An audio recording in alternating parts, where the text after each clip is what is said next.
All right, hey everybody, and welcome to Portfolio Reviews, brought to you by the one and only Schoolism. My name is Bobby Chiu, and today we'll be going through all these wonderful portfolios. I also have with me my co-host, Patricia, on here. She is the architect of the Discord, the Lightbox Expo Discord, and heads that up, and so we also have the wonderful Discord community joining us today. And that's where I'm actually connecting from with my audio. All right, so why don't we go to the first? Is that what we should do, Patricia? We'll go straight to the Yeah, first thing. straight to the first one. Diana. All right, Diana. Diana, are you here, Diana? Yeah, hi. Amazing work. Amazing. Thank you. Yeah, where are you from, by the way? Just I'm curious. from Ukraine. Wow.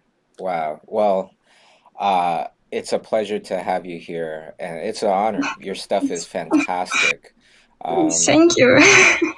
hmm So let me start off with just asking you about your goals. Where would you like to kind of find yourself um, in your art career? Oh, it's a very hard question. Mm, I actually don't really know, but all I want is to create something amazing, and I want to people to appreciate it, and I want to get paid in the end. But the right. biggest goal is to create something new and amazing, Mm, something okay. more creative. That's, any answer is a good answer. I would say that the first thing that we want to start off with, Diana, is really the goal. To be able to really think about your goal and to narrow it down. As crazy as it might sound. I know it was really crazy for me when I was like, okay, yeah, I kind of want to work for Tim Burton. I want to work on a Tim Burton movie. And that became my goal. Right. And that was like, for me, that was really crazy to have that kind of a goal. But what it does is it just makes it just so much more possible to get to that goal if you have a clear goal in mind. Okay. Yeah, So, I understand. yeah, you don't have to think about it now, but that was the first thing I wanted to kind of mention here. Okay, and It's let's. hard for me. I even don't know in which exactly direction I want to work, like game art, books, or something like this. Yeah, I really don't know yet. I totally understand that as well. For a long time, I didn't know what I wanted to do. So, what I ended up doing was actually just writing down everything that I didn't want to do. Right? And then I looked at it and said, what's the opposite of this? Because that's probably what I want to do then.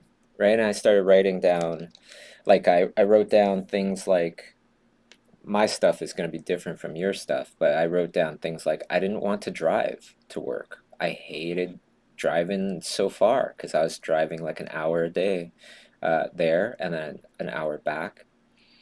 Um, there was other things like I didn't want a ceiling to my potential. So then that, like, okay, well, I want to be more independent, right? And it started to spell out my goal is really to start my own thing. Um, It's something close to this, probably. yeah. So that's one way to find out is just to write the opposite things that like things that you don't like, and then write the opposite to that, and it starts to show you what you do like, and hopefully starts to describe a job. Um, but let's get into this painting here. So I love these paintings. This one is my favorite, probably. Uh, Thank you. yes, totally. It it's a very clear emotional impact for me. When you look at this, what is the emotion that you want the viewer to have? It's humor, right? It's for them to smile and laugh, perhaps. And Yeah. that's exactly what you get.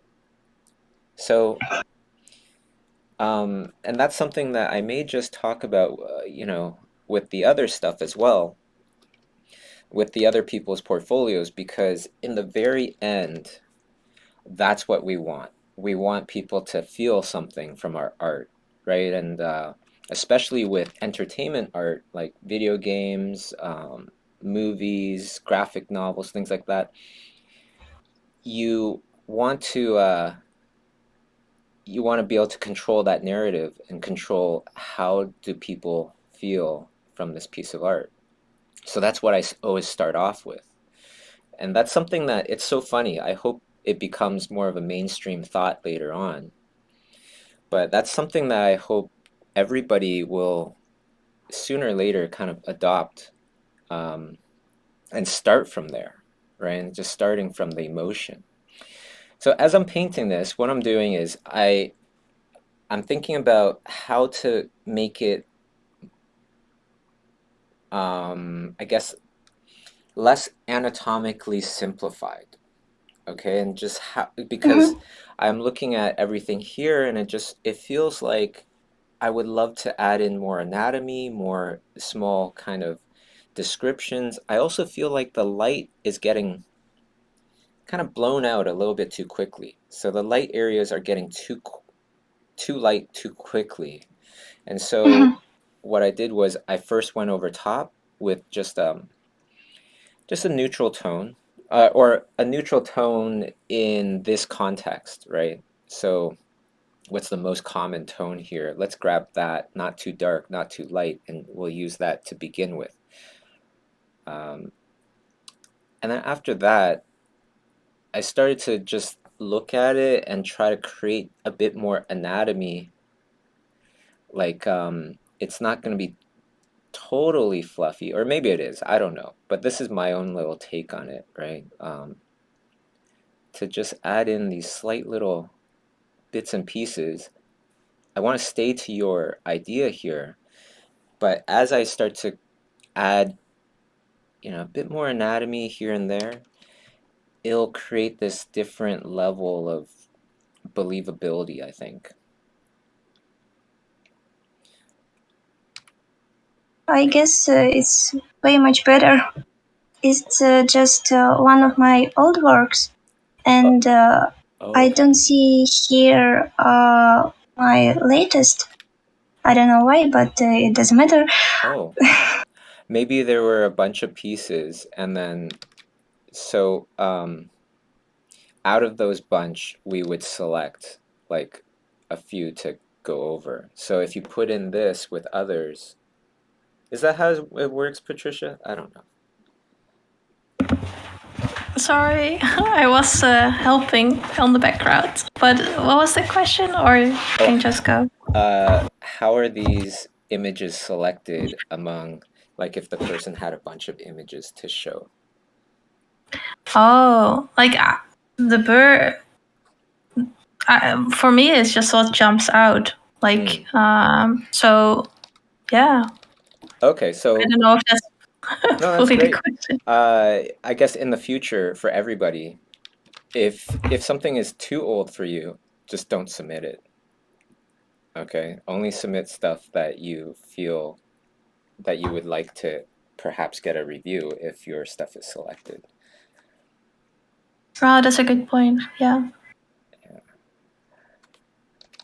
Um, so, anyways, first thing I do is I grabbed a neutral tone, I went over top and took away some of that contrast, took away some of those light tones, those dark tones, right? And that way I'm able to rework this so much easier, than if I was just to paint on top of a finished painting, because there's already so much contrast there that you can't, if you put down some subtleties, you're not going to notice those subtleties. All right, and Yeah, it's already way much better. oh, Thank you. you're very welcome. You know, I could keep going, but I think we can take a look at kind of like before and after.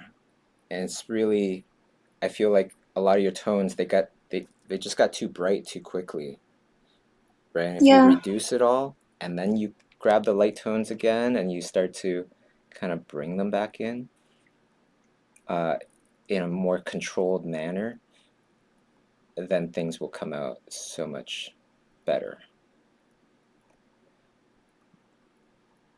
I remember before when I was first starting off, a lot of times I found myself painting a painting and then going over top of it and kind of like bringing it all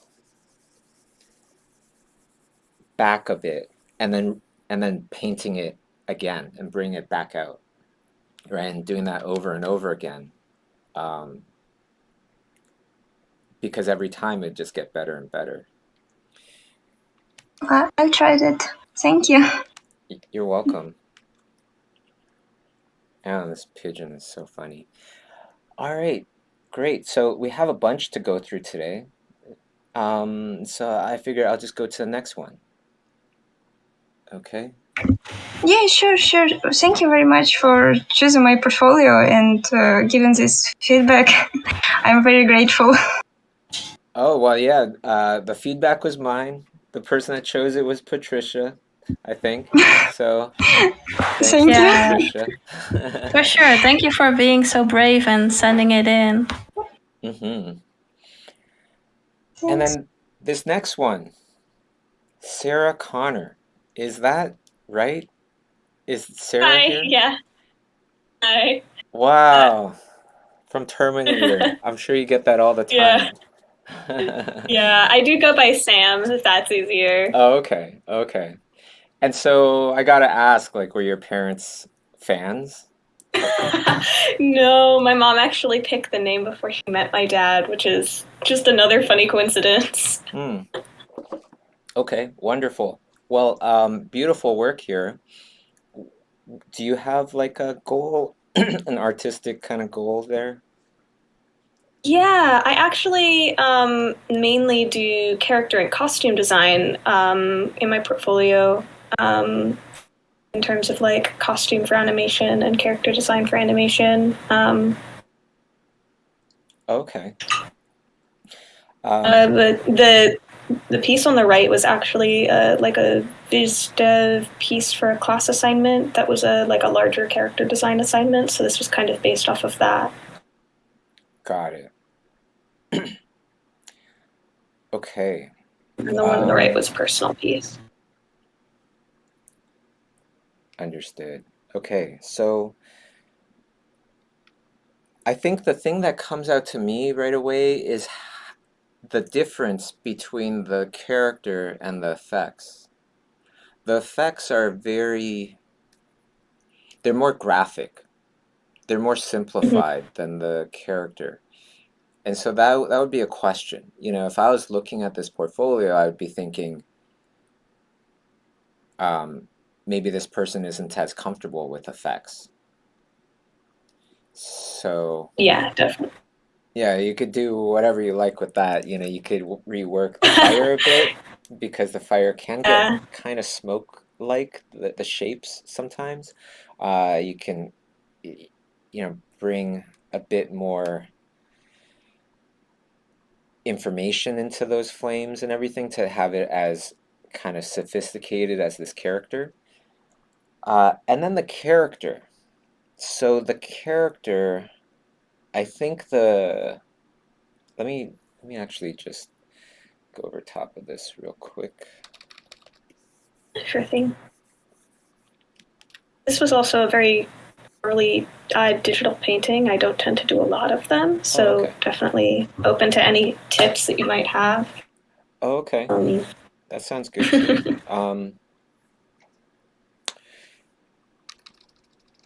Yeah, so let me get black. Okay, great.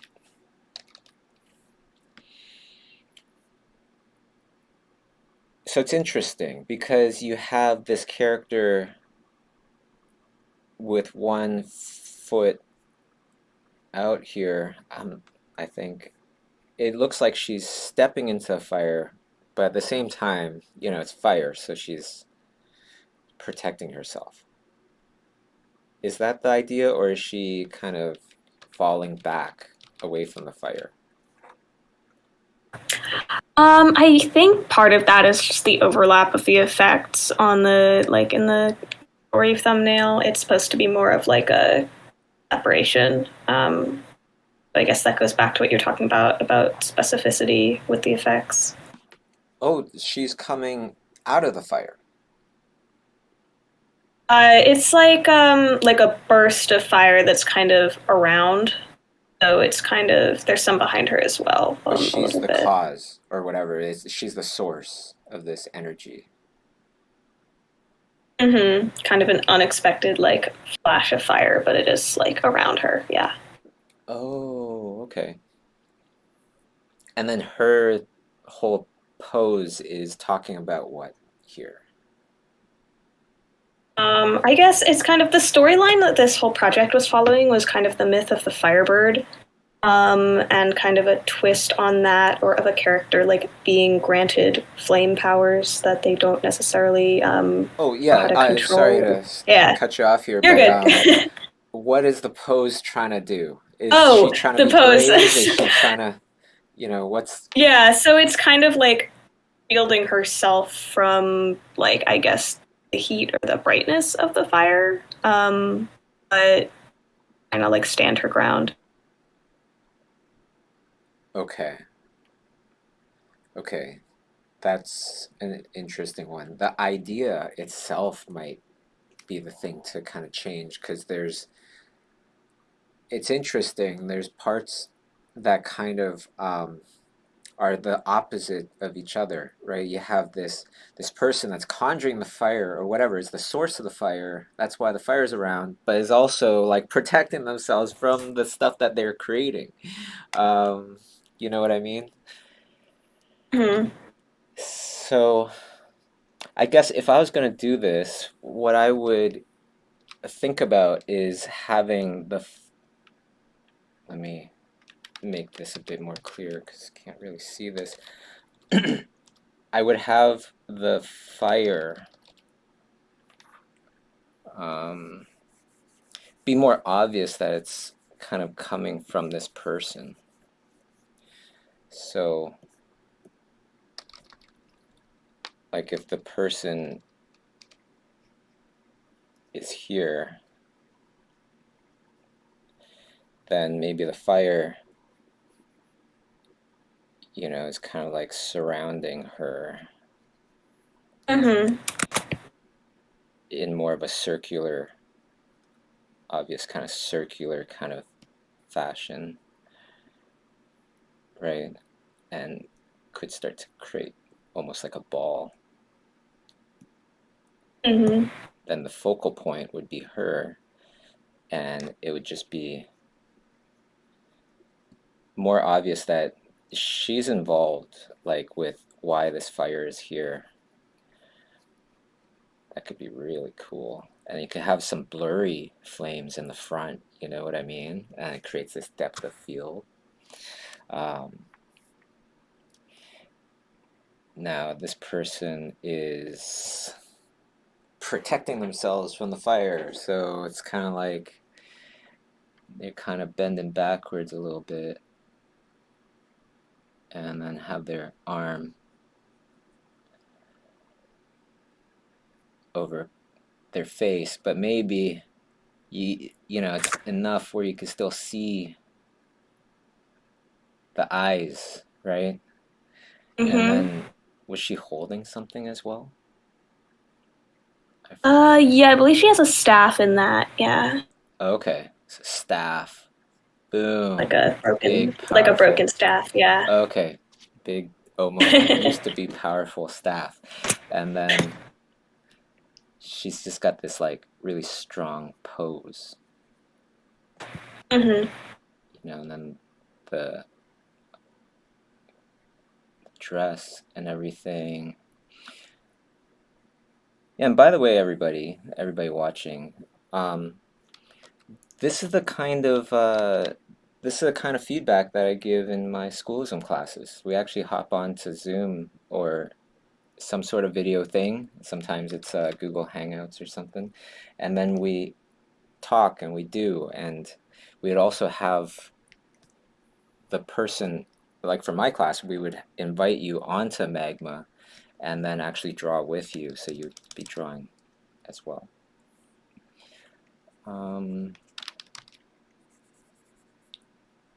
Okay.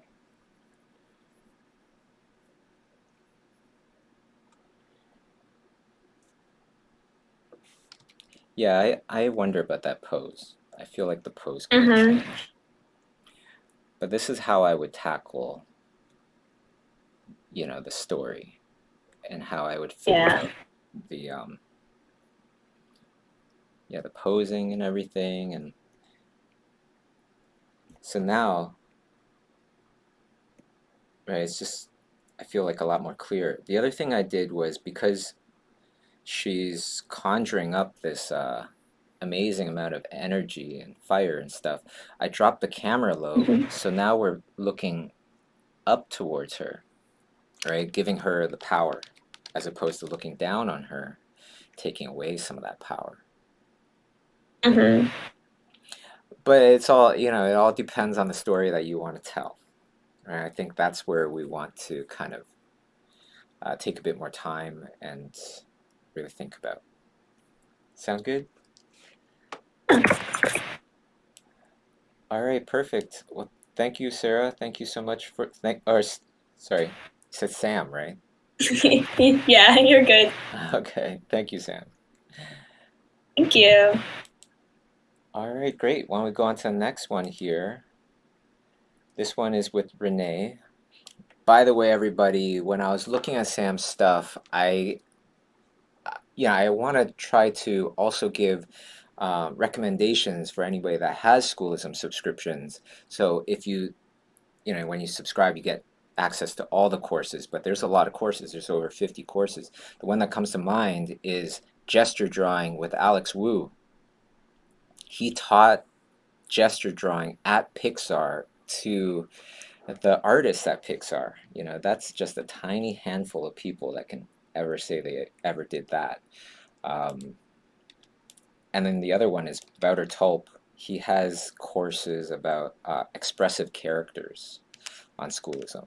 So if you have a subscription, you have access to both those courses. All right, so Renee, holy smokes. Is Renee here? Yes, I'm here. Renee, this Hi. is fantastic. This is so freaking awesome. I'm going to do a Thank little you. zoom in to some of these. So there's that looks like part of somebody's production. You know, the flower's a little rough, but that would be my only kind of thing about this. This one, super cool. Thank you.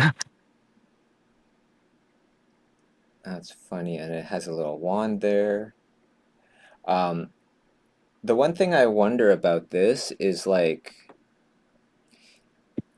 are there spectators? Where are they? Because I feel like the location could really add a lot to this. Mm. We have this one here. Beautiful, another beautiful one. Renee, what's your last name, Renee? My last name is Velasquez. Velasquez. Everybody Yeah. should go and look up Renee Velasquez and hire this person, because look at this. It's fantastic. Was this for the Olympics? No, actually, this was for Rise For of yourself. Animation Monthly. Yeah. Wow. Outstanding. That's what I was saying. Like in the beginning, I was saying the portfolios that were submitted are just amazing. And I have a feeling like today it's going to be a lot of almost like spotlighting amazing artists that we found because you submitted your portfolios. So, okay, we've established that Renee is awesome. So let's talk about how to make it more awesome. Okay, we'll just start here on this one. This one, I think the big issue, and I don't know if this was on purpose, but it doesn't seem like it was on purpose. Looking at everything else that's here, it doesn't look like it was that much on purpose. And that is, you can see where these legs are, right? Some of the audience may know where I'm going with this. And you can see where this leg is. Okay. And then you see, or it's actually slightly longer. And then you see the arm, right? The arms are super short. Right? These Okay. arms would barely reach his nipples, I think. So that would be the thing that I would really think about, because this is such a wonderful little illustration. It would be great to make some adjustments, either make this kid older or make him younger. You in YouTube land, the people in YouTube land, did you notice this? Let us know in the comments if you picked up on this, because the illustration itself is so wonderful that you could miss it, right? And it isn't until you start animating this kid where you're like, oh my gosh, what am I going to do with these hands? These arms are really short, or the legs are super long. Yeah. But just a gorgeous, gorgeous illustration there. Let's go on to this one.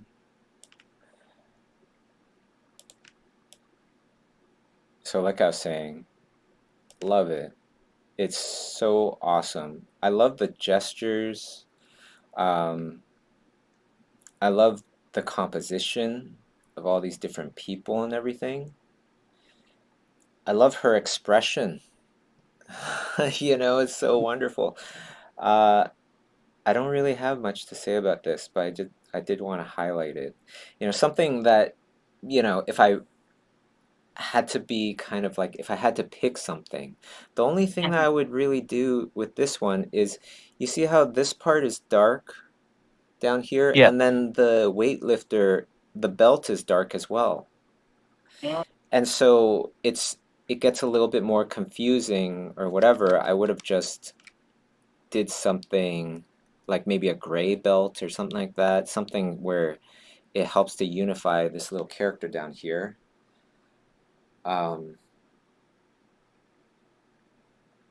Yeah, the other thing about this, I guess, is that this to me doesn't fully read as a ball, Okay. right? Maybe make it more ball shaped with a bit of that blur, and then it work, you know, a lot better. Or maybe you have some spin lines on there, you know, because ping pong is all about spinning the ball or whatever. Okay. But yeah, I feel like it should look a bit more spherical. But again, amazing. Let's move on to this one here. This one, another amazing illustration. I love the fact that your lines are colored, right? There's a bit of a color to those lines. Yes. Yes. That's a really nice touch. So here's where I would have started to ask some questions. Number one is the color of the light. Right now we have, let's actually talk about the light for a second. You have this really kind of just normal average day, you know, light is coming through the forest. It's not any specific color, and it's coming down. Okay, the other thing is you have this fog coming in. The fog, you may not truly understand it because it's just coming in from there, but then the foreground doesn't have any fog. So that's something I wonder, you know. Perhaps you want to add a bit of fog to the beginning, and then soften some of these edges for the fog, right? Because for me, it doesn't really read as fog, maybe. Like on a good day, it reads like fog, and on other days, it might not. And part of it is because of that really sharp edge there, sharp-ish edge there. If it was a softer edge, right? If we went in there and just softened a lot of this up, as we soften it up, it starts to feel more and more like fog. Does that make sense? Yeah. The other part to this is that there's this mysterious, wonderful, kind of fantastical feel to this, right? It's like almost something magical is in this world. And so I would have loved to see that maybe through the lighting in the back, you know, perhaps where's the lighting, like what happens in the deepest, darkest parts of the forest that this person came from. Maybe it's not blue, maybe it's something more magical, perhaps, like magenta and cyan. So this is like some magical character that came from a land of magic and coming into our world, right? But just something there, I feel like that's an opportunity to think about. And then the eyes, are these eyes? Yeah. Those in the background are eyes, and the one in the front is just a butterfly. Yes. So he doesn't know which one is which. So he's confusing the eyes with the butterfly. Yeah. Okay. That by itself is kind of odd. You know, as a viewer, definitely I could see how we can confuse a butterfly with eyes. But as the writer, I wouldn't see how they would confuse a butterfly, you know, with eyes. Because it's right there in front of them, as opposed to dark eyes or eyes in the darkness. Oops. Hold on a sec. Okay. Just have to turn my camera back on. Weird. Okay. There we go. Yeah, and then the other part is good to know about the butterflies, because the other part I was thinking was I would have loved to have those more emphasis on the butterflies or the eyes, right? And just really bring that color in there. Or perhaps it's a totally different color, right? But just to have it less neutral, less, like more saturation. I think that's what I would have, that's where I would have gone with it. Yeah, if the story is about coming out of the darkness, coming out of this dark, very different part of the forest into this new part of the forest that's nicer, then I also would perhaps think about actually having these kind of like, I think Nathan Fowkes calls them God rays, right? And these God rays coming through. And it's going, wow, there's a butterfly. There's another little spot. There's another little spot. And so on and so forth. Right? Yeah. This it one looks I so was just much saying. better, actually. Oh, thanks. Yeah, why don't we do a little before and after? So, yeah, I think this was before and this is after. Yeah. Okay, let's go to this one on top here. I was just saying that the flower, it feels very simplified. It feels like there wasn't as much thought or as much knowledge there as opposed to the other parts. Then this mouse one. Let's see here. Mouse versus snake. Love the story. And I think we talked about that in the beginning. I think it's just more about like, love the story. There's huge possibilities here with the environment. Where is this taking place? Yeah. Okay, but otherwise, holy smokes. It's gorgeous, gorgeous portfolio. Thank you.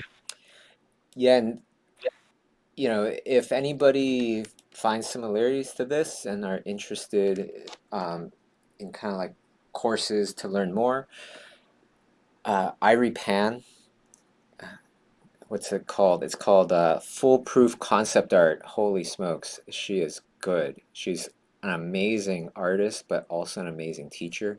And also Victoria Ying, her class, Visual Development, Intro to Visual Development. I know it's intro, but it's very, very at a professional level. So, yeah. So thank you so much, Renee. This is fantastic. No, thank you, Bobby. Thank you for your time. All right, my pleasure. Let's go on to the next one here. The next one is, I don't want to mess up this person's name. Is this person here? Do you recognize this art, anybody? Yes, I'm here. Fantastic. And how do you say your name? Kyo. Kyo. It's like Kyoto without the TO part. Oh, fantastic. Awesome. So what are your goals here? It seems pretty obvious, but I want to ask. I want my end goal is like I want to be a creature artist, but I've been following my childhood dream to work for my favorite studio, which is Bungie, and I've been like trying to guys combine like my love for that and like I guess like the storytelling they do through their stuff. So like that's kind of like my end goal, but I love making feisty beasties. It's something I really enjoy doing. Awesome. So do I. This one is right up my alley, as you probably guessed. I think the thing about these is that they look cool, but the ideas don't really hit me yet. You know, it's like, I think the litmus test for you could be, how would you describe this to somebody else while still having them interested to see what that piece of art that you're talking about looks like? Right, so like for the example, this one down here. Oh, have you seen that painting? It's a blue dragon head, and it has these big horns that curl downwards. Doesn't seem interesting, right? The description of it doesn't seem interesting. Yeah. There's one right off the top of my head I could think of where it was like, oh, have you seen that giant dragon design where it's very influenced from a viper? And it's like, oh, that actually does sound kind of interesting, right? And yeah, that was by this guy Curtis something. I'll put it on. And this is totally, you know, off the top of my head, right? But when I think about his stuff, or when I'm thinking about like a dragon that's really memorable, I think about this, right? This crazy viper dragon. And like your stuff is beautifully designed. It's hard to remember, I think. That's like if I had to point at anything. So I don't have the ability to draw you in and keep you there. Yeah, you have the technical skills and you have beautiful designs. It's the actual overall idea that I feel could use more thought. Okay. But you got it, you know, like you got the technical stuff happening here. This horn, so if the head is tilted in that direction, then this horn should definitely be a lot lower. right? If it was to match Yeah. kind of thing. Let me see here. Take a bit of a closer look here.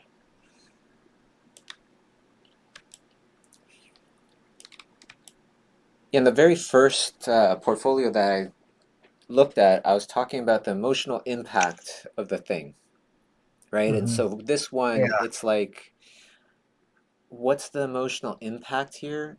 I feel like if there was one that was designed here, it would be to feel sorry for the little bug. But I don't.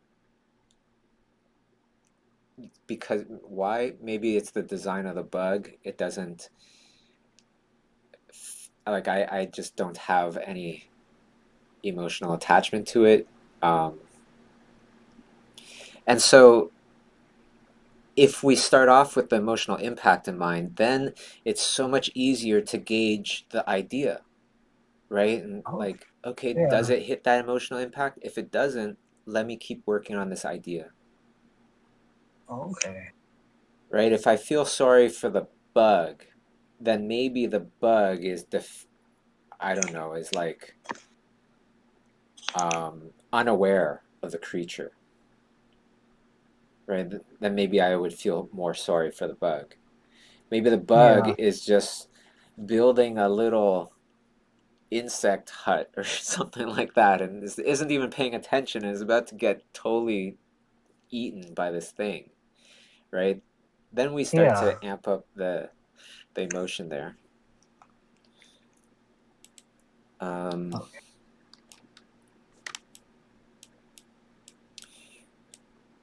This one here, so this one here,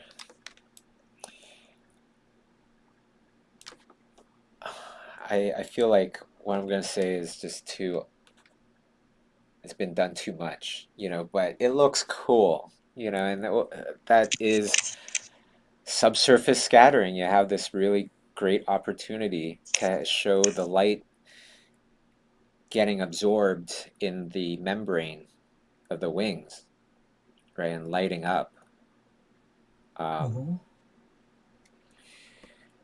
Yeah, that's the first thing that I think about when I'm looking at this.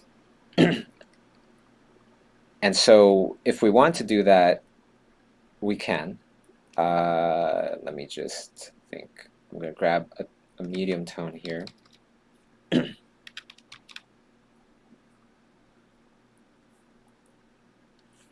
Just going to grab that kind of like a neutral greenish tone that I got off the body. And I'm just going to glaze over top of all this.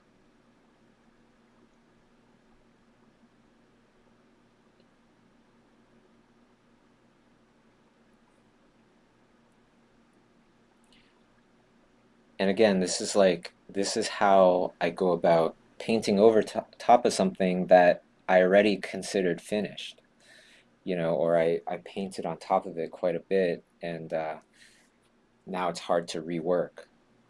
This is exactly what I do almost every time. Because now if I put in a really dark tone, it'll show up more, and if I put in a really light tone, same kind of thing. Okay, so we have what kind of... Okay, so it kind of like starts off kind of flesh-like colors, and then it gets cooler. I'll try to keep that in mind. And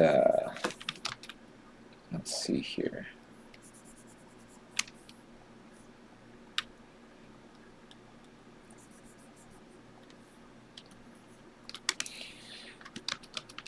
Let me start on this side, because I feel like the light would first show up here, or is coming from the right-hand side if I had to pick a side.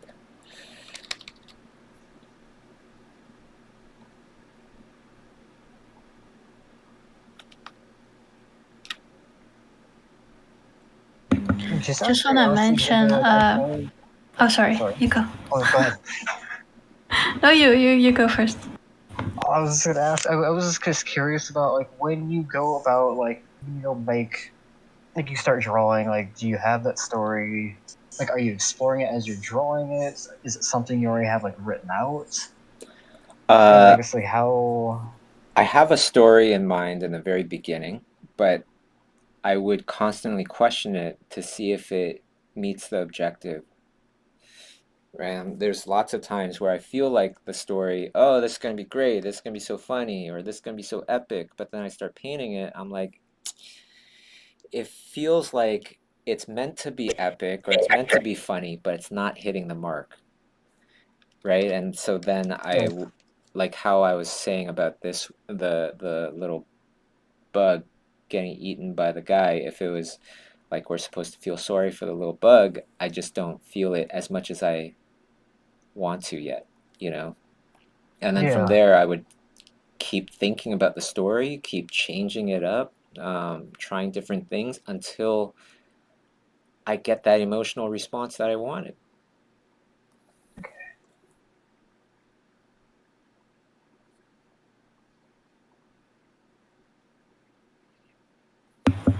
And what I wanted to mention, Chiu, there's a question for you in the LBX live chat. Maybe you can type afterwards, but they were wondering if you could spell the studio name you mentioned, and they love your work. Well, thank you. Wait, should I type it in like the chat or ones? I'm trying to figure out like which window I should switch to. Is the one everyone's talking in fine or? Oh, you can do it after. Like, I just wanted to mention it. And there was one other thing. Michael Habib is in the chat as well. Oh. And hey, Michael, and he wants to plug the expo a little bit because they're doing tips for Dragon this year at LBX. Oh, yeah, fantastic. Terryl Whitlatch. Yeah, please. Let me give Mike a little intro first because people may not know how important his work has been and all this stuff. Mike is an artist, but also as a profession, he is one of the foremost knowledgeable people, maybe the top person, I don't even know, about prehistoric animals, their motion if they have flight. Is that correct, Mike? I suppose that is. It's kind of a weird thing to imagine, but yeah, I guess I am technically the world authority on that. It's an honor always to have you on here. Oh, thanks so much. Yeah, so for those who know me, you know that I do a lot of paleo reconstruction and such for documentaries. I worked on Prehistoric Planet is one of my most recent projects. And any case, that means I also get pulled in to do a lot of dragons. So that's been one of the categories of sort of imagined creature, or the category of imagined creature that I've worked on most extensively. And so I always do some dragon design work or show off a little bit of that each LBX. And this year, plan is to do 2 presentations, assuming Bobby still want me to do them both. So one's with Terryl Whitlatch, which will not be about dragons per se, but it will have some great tips for flying animals. And that can be generally applied to all kinds of things, including dragons, if you're doing a winged dragon. And then my workshop demo, solo presentation workshop demo, will include some dragon stuff explicitly.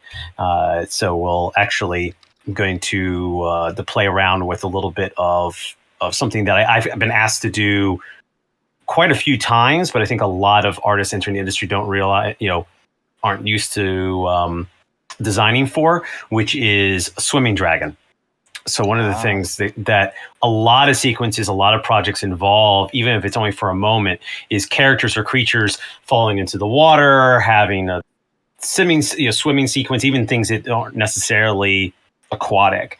So we're going to do I'm planning to do a little bit of that LBX, and then we're going to do a dragon as part of that. So just wanted to put in a little plug for that. If you're on the fence, about attending. Hopefully that helps nudge you in the direction of joining us in Pasadena this fall. And I'll be there.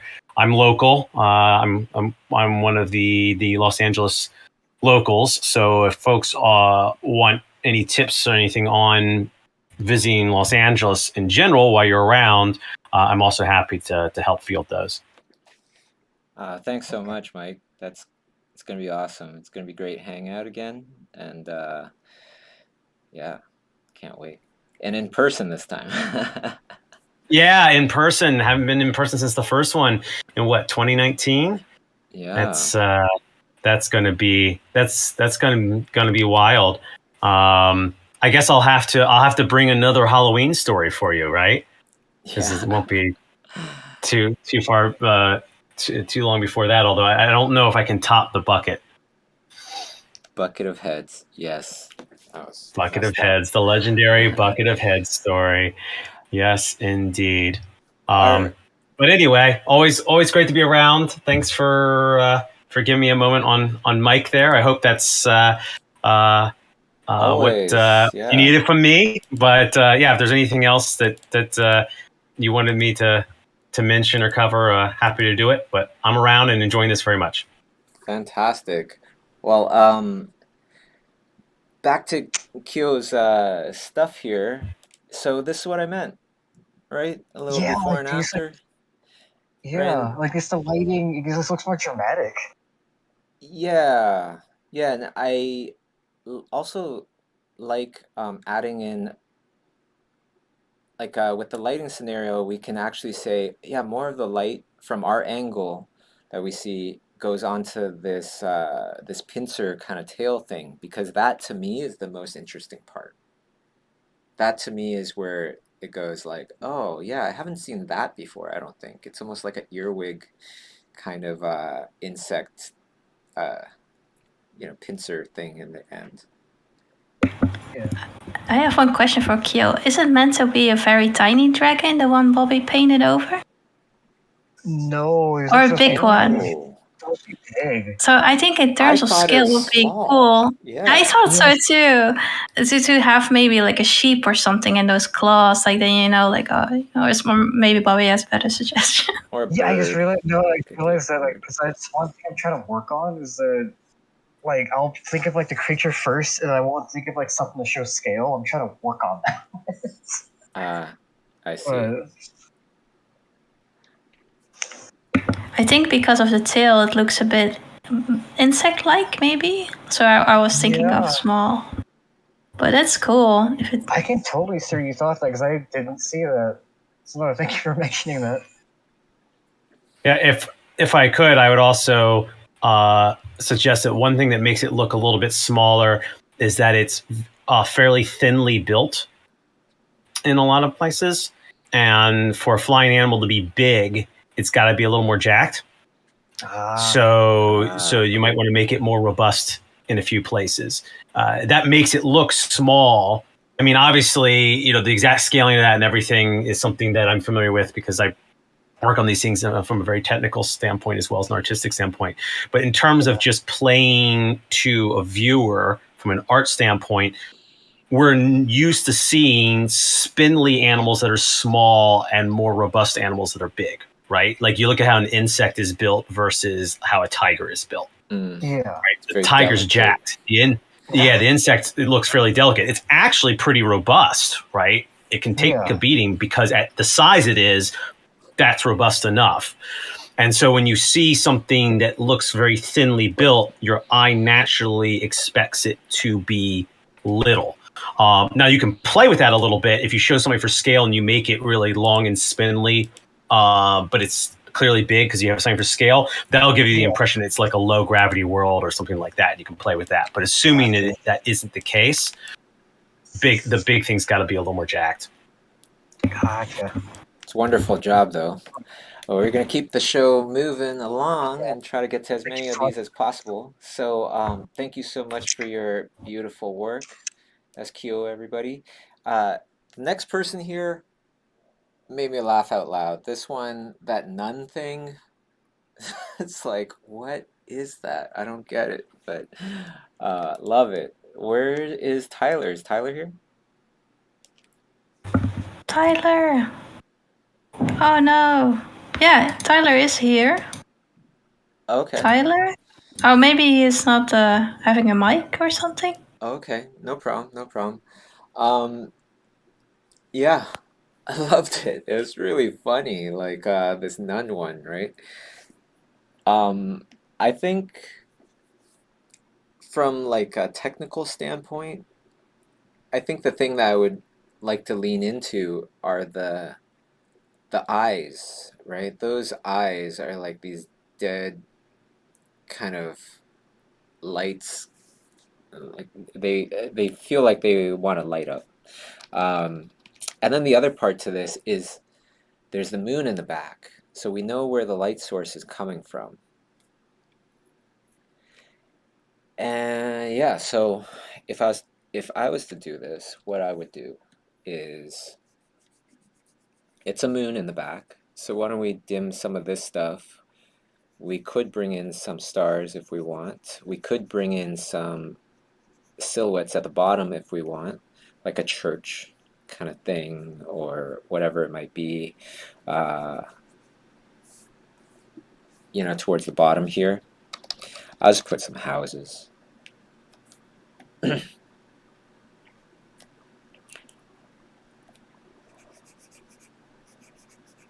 Right, whatever. It could be, okay, let's just, if we did that, then that starts to add to the overall image more. I'm not going to do that because I don't want to offend anybody. But say we had some things in the back there. Okay, clouds also add to the whole vibe of this, I would say. That would be something that I would want to consider, because also you have the beautiful moon there, so some of these cloud things could totally pick up on the light coming from the moon, which would look, could look really, really cool.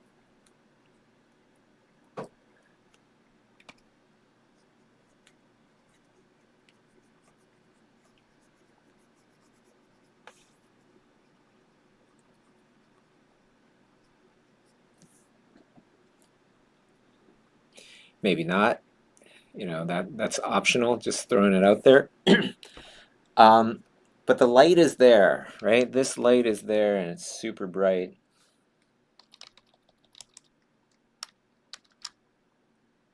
Maybe a slight bloom. Okay, and that allows me to actually have a reason to put rim light. So many artists, we love putting rim light, but we don't actually think about what's making that rim light, right? And this is a perfect opportunity to do that kind of stuff. Now, rim light doesn't mean to draw just a line across everything or around everything. It means that we're just looking at it at this angle where the light is just showing up on the rim of that object. So we want to think about it as such. We still want to think about it as a three-dimensional thing. Right? We start adding in that rim light, and look how it's picking up. It really picks up well. It really adds quite a bit to the illustration. And then I would just add in probably just a little bit on the ear here of the deer, just so we can bring out that deer a little bit more. I could see a tiny bit on here as well, so let's try it.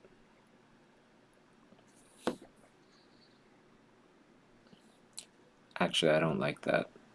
I feel like a lot of this other stuff could just be left alone. And then I want to lean into those eyes a bit more. As I was mentioning before, that's one of the really cool parts about the story here, right? So I would love to emphasize that more.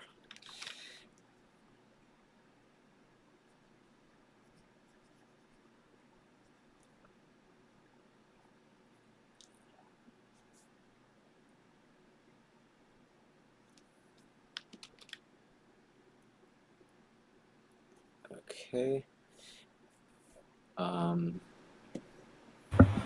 Well, by the way, Ty tried to speak, but there's something up with some connections, or I don't know. Oh. Sorry, Ty. But if you have any questions, just type it to me and we'll relay them to Bobby. Yeah, so this, maybe it's too much emphasis on those eyes now, right? But at least it gives us some things to think about. And if we look at before and after, now you can see how different the, overall painting feels, right? And just like playing off of your story, your design, this is what I would do to probably add some, something to what you've already done. It feels more dark or sinister now. Yeah, but funny at the same time, because it's like, what's going on there? I mean, we could take away a bit of that, but you see what's happening as you're taking it away. I'll just take a little bit of that light away. Okay, so it just gets a shade darker. That shade darker helps to emphasize those eyes so much more. And there you go. It's a great job. I believe Ty was a Lightbox artist last year, maybe an online one. Oh. Nice. Yeah, I saw he had the role. Hey, it makes perfect sense. A lot of these, like I was saying, a lot of these portfolios, like Chiu's and Renee's and, all of them, Sarah's, they're all very much at a professional level. This is wonderful. This one here, I don't really want to get into at this time, like painting wise, but I'll do some high level stuff with you here. So the stuff that I'm looking at here, Tyler, is these two light sources, right? You have this light source on the bottom that's coming from the flower, and that's great. And then you have pretty much the same intensity of light coming from behind those bushes or whatever. And I would have loved to see a difference. Which one are we really concentrating on? I probably would have picked the flower because the flower is where the story's at. So I would have darkened a bunch of the stuff in the background to put more emphasis on the flowers, the light, the story of the flowers lighting up. Ty has a question. Is the narrative clear for you, or the story? And if you have any painting advice for him, what he could focus on maybe for next level? Yeah, so is the story obvious to me? Actually, no, not really. It looks like they're getting born out of these flowers. And it looks like the back here, it might not be bushes, but it might be a whole bunch of these guys. But I'm actually not sure. I feel like if you got rid of the light in the back here and made it maybe like stars, like twilight or something, so it's still kind of like a light sky if you wanted, and just have them a bunch of stars in the back, that would look much better, and it'd give you much more room to put so much more emphasis on these flowers. And then the other question was, what do I suggest you do to take your painting to that next level?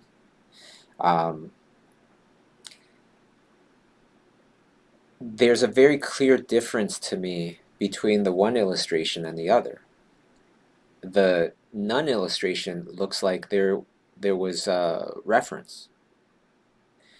And then the other one looks like there was no reference. This is coming strictly, like purely out of your imagination.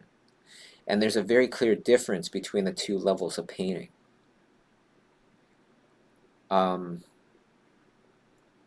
So it's like your imaginative painting. It looks like, anyways, that you rely on your lines so much more, right? And you're not as kind of comfortable with just straight painting without lines.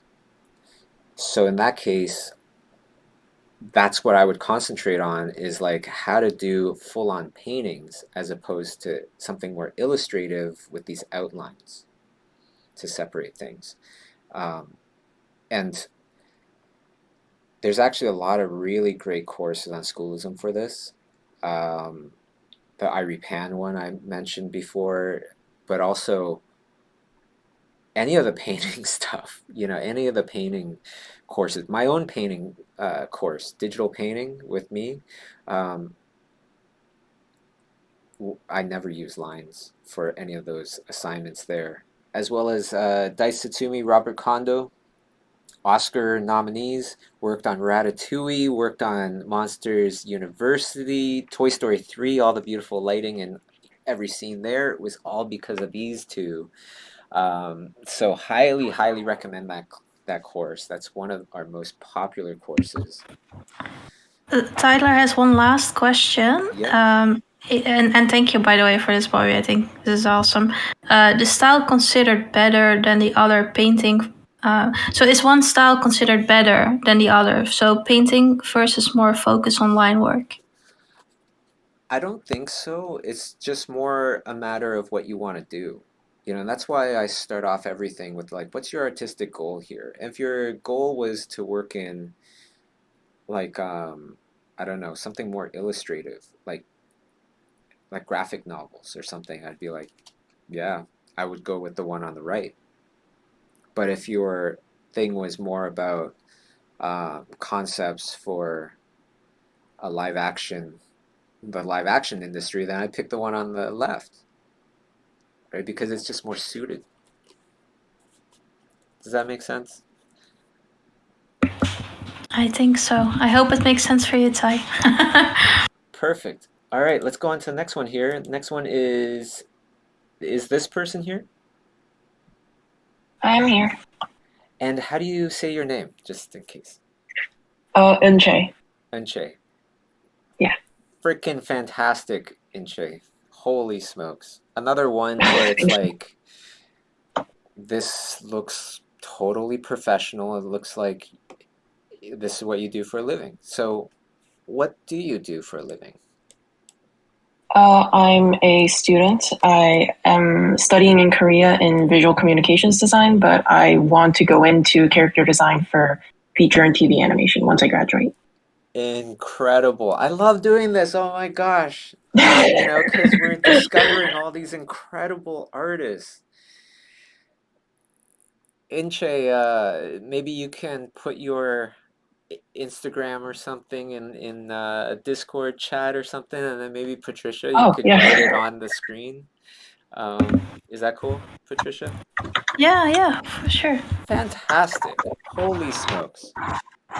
This is really, really great. It looks professional already. So let's geek out a little bit about Enche's work and why it's looking so cool. Well, the painterly stuff, of course, that's technically beautiful. These as well, yeah, it's really nicely simplified. Even though there's not a lot of lines to describe this character, it's a beautiful costume. And then we have kind of like a painted version. Very cool. And then we have some poses. So let's take a look at some of these poses a little bit more carefully. It's really cool.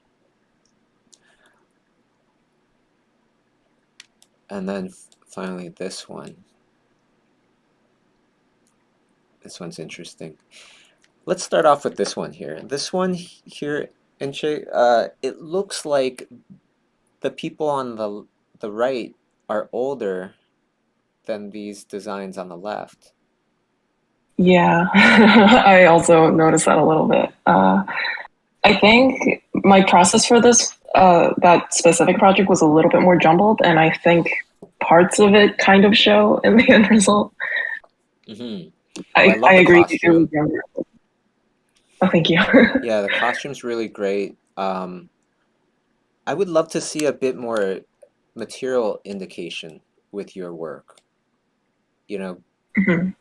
because even if it's like computer animated, nowadays the material indication is very, very apparent with most CG, even like the animation stuff. Yeah.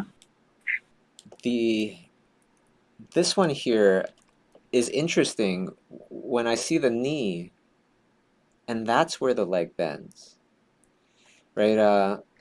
It's totally fine, but a lot of times we see designs where it's like, if we want to make long legs, we make the upper leg the shorter part and the lower leg the longer part, because you just notice it less. The exaggeration, it feels a bit more natural.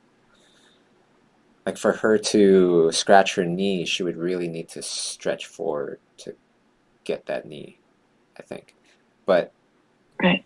it's so subtle. Like, I love your stuff, if you didn't notice. This one here, again, material indication, the skin, generally I would want it to feel noticeably different from the cloth.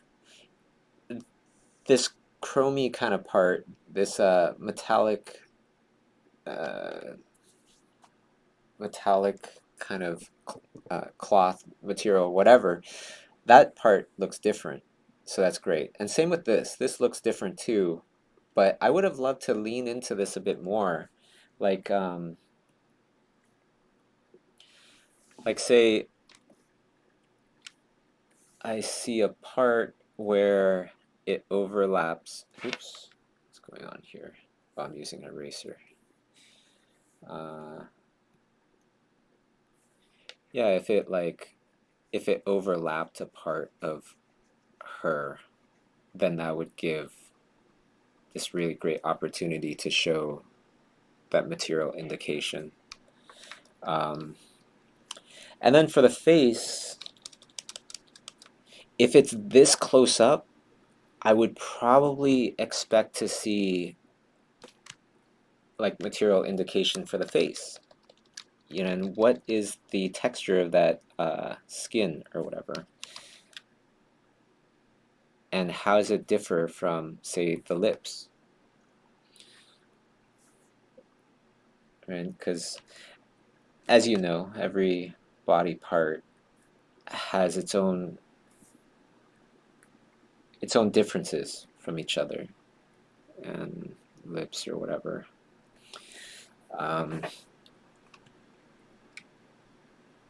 And then I would have just went a little bit more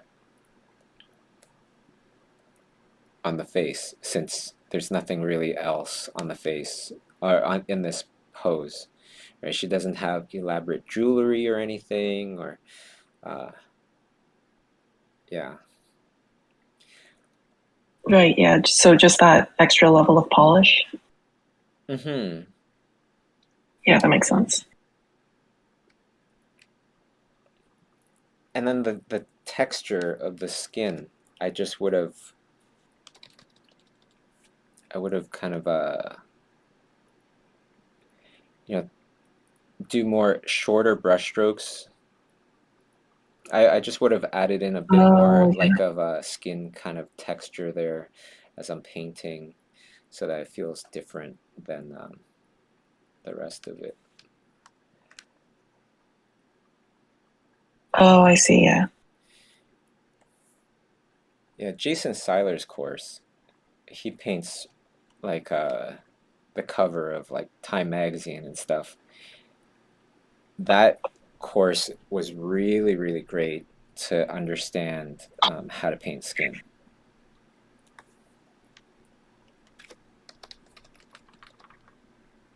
Oh, I also want to mention to everybody that we actually have this very exciting new course coming out on Monday, which is Alexandria Neonike's course.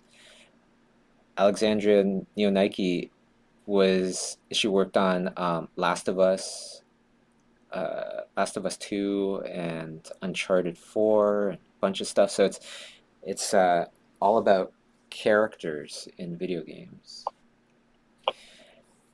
Anyways, so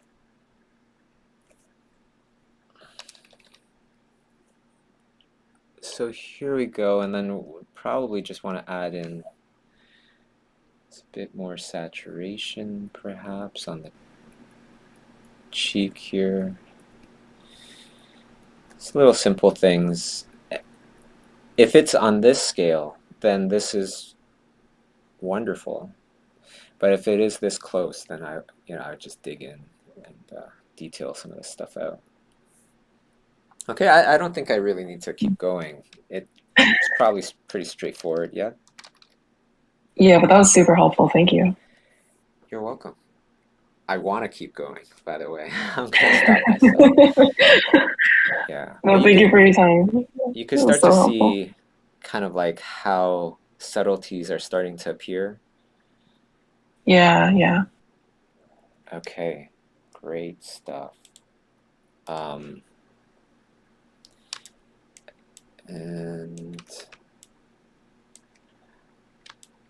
boom, this is your handle. This isn't red.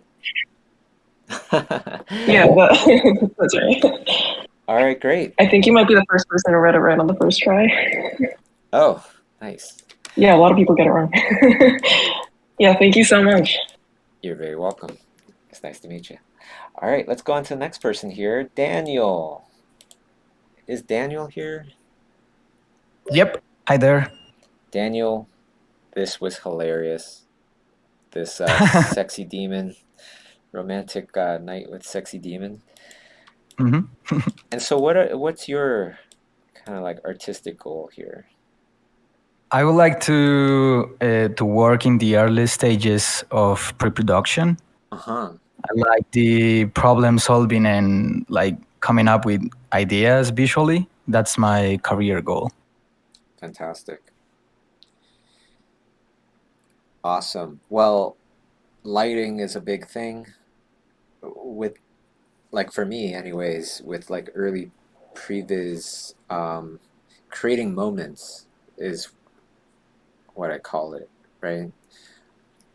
And because you're kind of like creating these moments that hopefully will inspire everybody down the line, including story and stuff like that, I don't know, I just feel like I want to add in as much as possible, which also means the kind of lens that I'm using to paint stuff with, and the lighting.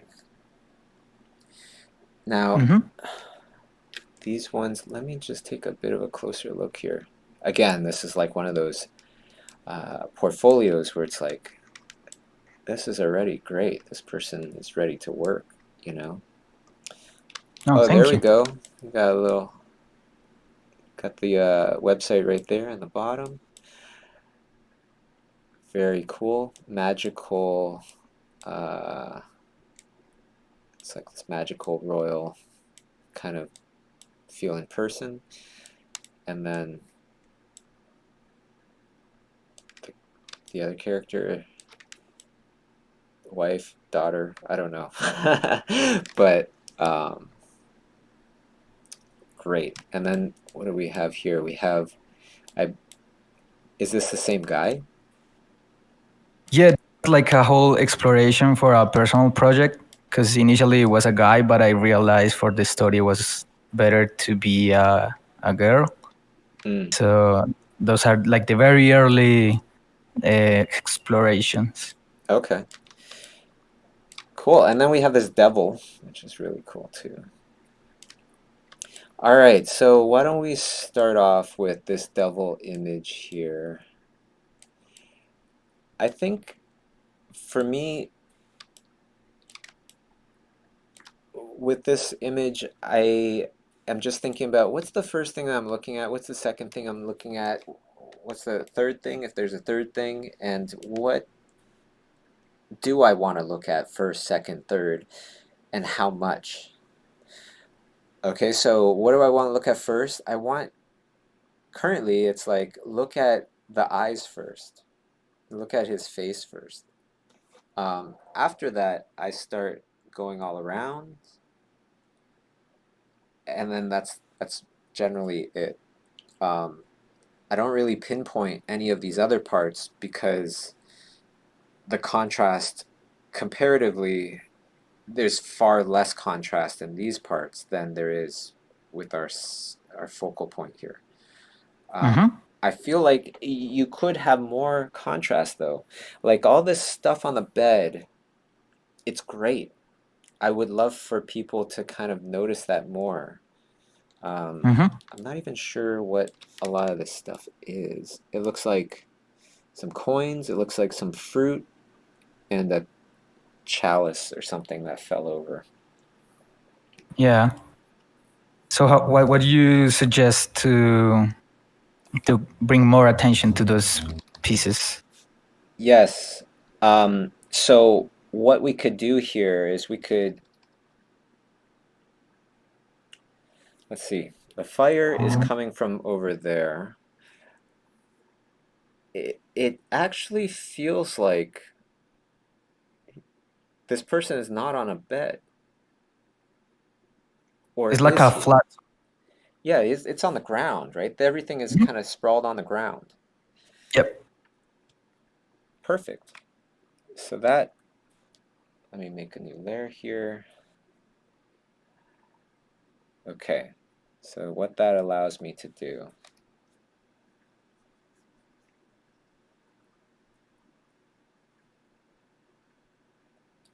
right is this.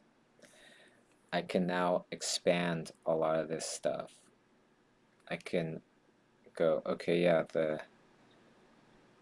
these shadows don't take up this whole entire area. And this leg, perhaps the shadow ends, perhaps it ends here. And once I start to do this, then it opens it up. I'm not sure whose cursor is that. Is that Jonathan? Because I keep seeing this cursor out of the corner of my eye. Keep cursors away.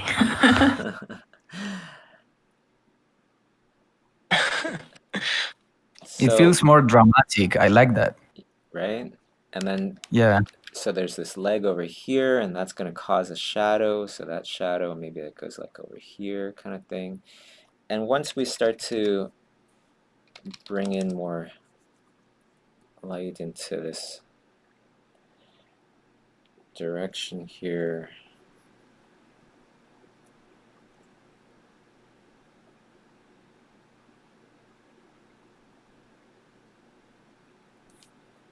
I don't know, I'm not gonna I would figure this out if I was I guess it's like this, and then but I know what you mean. Yeah. Okay, yeah, it looks much better. Right, and if we have it, and let me zoom out a little bit so everybody can see it a little bit more. Okay.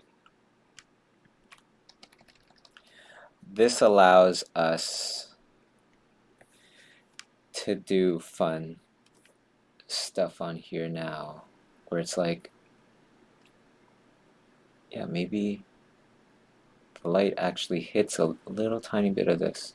You know, we're kind of taking our artistic licenses with this, but then it also adds a bit more influence onto the stuff on the bed, perhaps.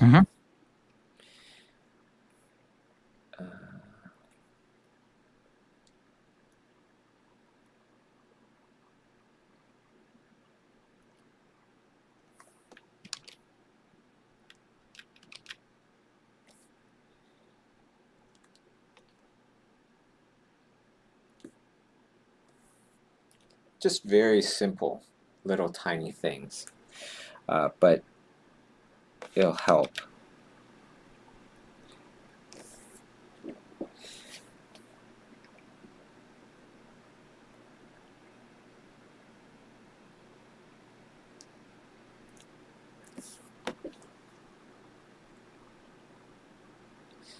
And then maybe a tiny bit of this gets lit up too.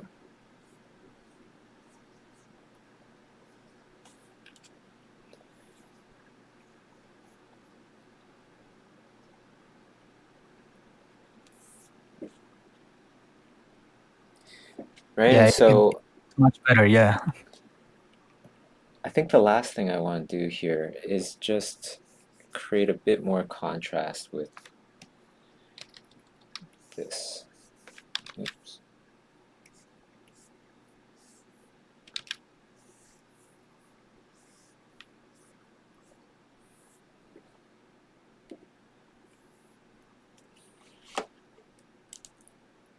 Let me just zoom out a little bit here. Okay.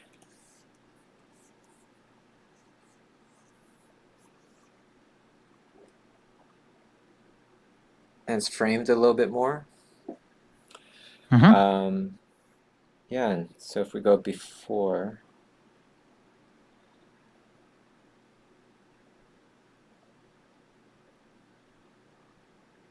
okay. Yeah. All right, great stuff, Daniel. This is Oh, really, thank you really so much. great. Thanks a lot. You're really welcome. Very welcome. All right, so why don't we go on to the next one here?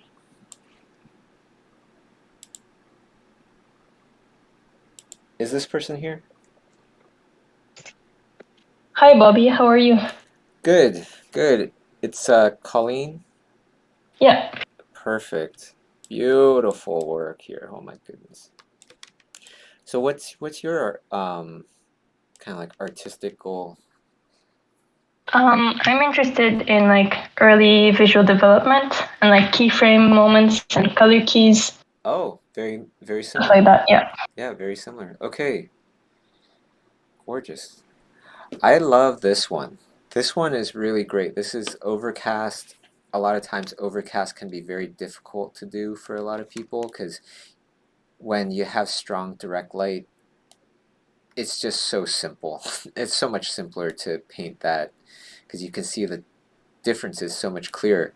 With this one, you can see that Colleen has done these tiny little subtleties like the surface area pointing upwards towards the gray sky gets a bit of a cooler tone than this other stuff here. Same with the house and everything. Yeah, love it. I love your little reflection here, how that's been stylized and everything. Thank It's a you. really nice, very economic way of doing things. Over here, this one with the bird and the little child giving something to the bird. So cute. And it's a really wonderful, a very clear kind of like, okay, this person wants the viewer to go, aw, that's nice, right? And it really hits the mark. And then the last one here, let me zoom in a little bit more. Beautiful. So you got these characters, on these tiny characters under these glowing mushrooms in the dark forest. Yeah. So why don't we start off with, let's start off with this one, the house.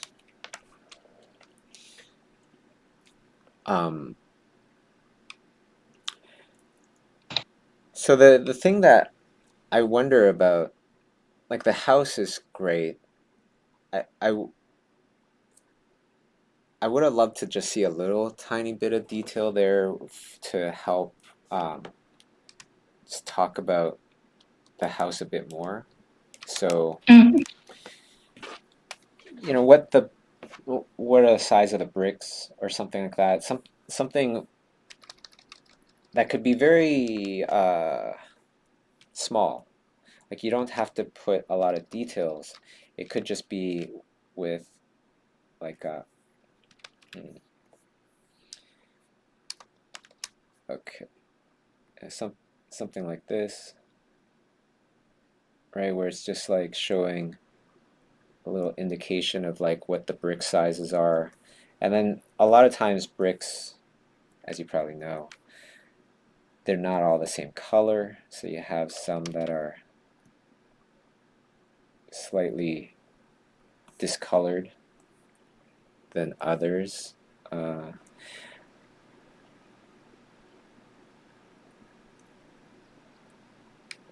you can't really see that right now, so let me just zoom in a little bit, because it doesn't really affect the image from this distance.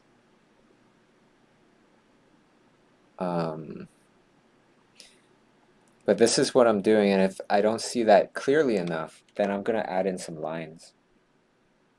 You know, BizDev doesn't mean like everything needs to be painted.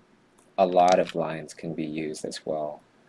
There's a lot of really beautiful BizDev kind of stuff with that in mind. Maybe I'll use a pencil for this.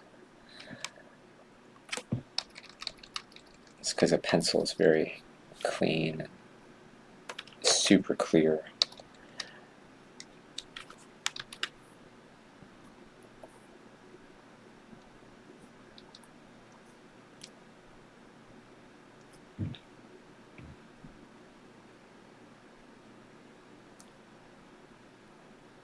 That kind of thing, and just, oh, sorry, that looks horrible. I was just looking at it from far away, and I was like, oh, man. All right, well, that's fine.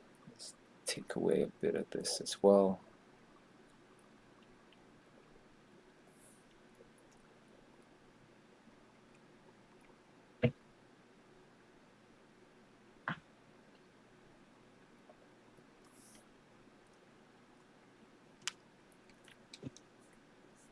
It is interesting how fast the whole that whole section will feel texturized. Maybe I'll just do some loose little lines here. I was actually zoomed in a bit more than what you guys see on the screen, so I started to do all the little individual bricks. But now that I kind of regrouped and I'm looking at what you guys are seeing on the screen, I feel like a lot of this can be done just with some simple little accents.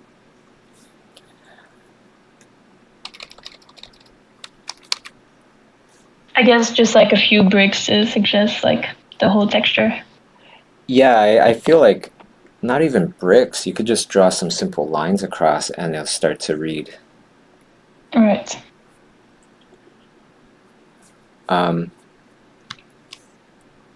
Okay, so let's see what I look like. Oh, I drew right on your stuff. Oops. Okay, I'll make a new layer now. Let's move on to the next one. This one up here, the little child giving that thing to the bird.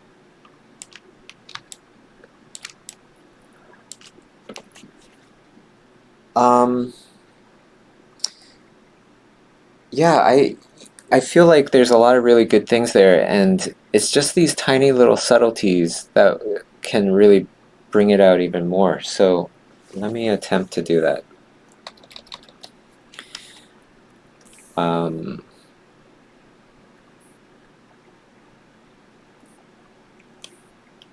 Right? Just like, I see what you're doing there. So I just wanted to kind of push that effect a bit more. And there's subsurface scattering over here as well. Not sure if we want to. Yeah. I like this. you're taking kind of like the light from the sky, the ambient light from the sky, and applying it to the areas that are not getting hit by direct light, right? So I just want to make sure that that stuff is pointing towards the sky and is,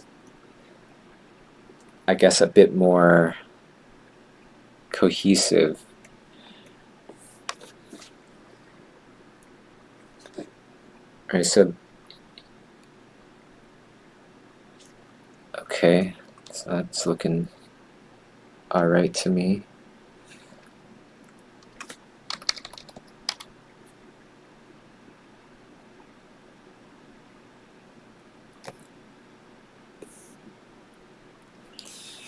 You mind if I give a bird tip? Oh yeah. So one of the things I put this in the chat. Little nitpick here is that if you look at the ankle, you've got so you've got a relatively horizontal foot, and then at the ankle, the shaft of the leg seems to go pretty much vertically. And for it to be crouched like this, it would have to be almost horizontal. And to understand what I'm talking about, what the tip here is to remember that bend that looks like a backwards knee is not the knee. That is the ankle. The knee is up underneath the feathers. So birds are walking around in like a crouch. And so if you think about where the shin has to be going and where the knee would be, way forward, actually kind of near the chest, that has to be at a much sharper angle to get in there. So that's just kind of a general bird thing, is to remember where the rest of the leg is going, because that'll determine the angles on the things that you can see outside the feathers. Even if it's relatively stylized, they're not showing the little subtle bulges of things underneath the feathers, which I get. Yeah, it makes it look much more reasonable, because otherwise you force the internal anatomy to be in places where they can't be, and then if you went to try to animate, it'd be a problem. Fantastic. Right. Yeah. Thank you. That's a good point.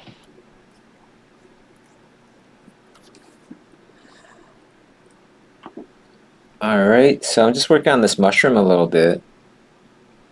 Just some very simple, very subtle changes, and really leaning into the whole idea that you started, right? I'm just trying to go off of your idea here and enhance it, and really pushing those that story about this beautiful little mushroom.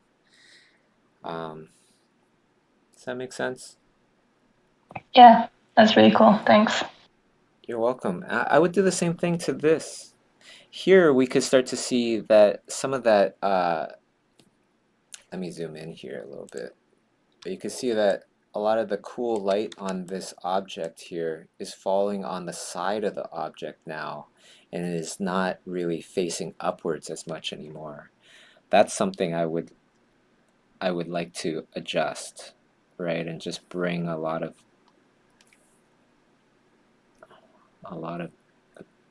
that towards the top as opposed to towards the side. However, is this a blueberry, or is this a cherry, or is this a berry, or? It's a berry, maybe a blueberry, but I guess any berry. Okay. But it's blue for sure. Okay. So if it's blue, that's different. Like purple. Yeah, so like a blueberry. Okay. Yeah. So blueberry is a dark object. It's not going to have that much influence, or the redness of the mushroom and the light bouncing up onto the blueberry is not going to have that much influence on the color of the blueberry, because it's already such a dark object, right? If this was a white berry, then it would definitely have a lot more influence from that color. Yeah. So because of that, I'm going to really lean into the whole blue of that blueberry, right? And then from there, okay, so now if I was to add in the yellow light, the golden hour kind of light here, where do I go? Do I go towards cyan? Do I go towards purple? If you don't know, for those that are wondering, you could just grab a bit of that whatever extreme tone it down a bit, and just glaze over top and see what kind of colors you get. And then eye drop that and see where is the color leaning towards, and try to figure out why is it going towards that direction. And then you kind of then own that information, and you can manipulate it to however you like. So I'm not going to do a yellow light. I'm going to do something much more towards a green.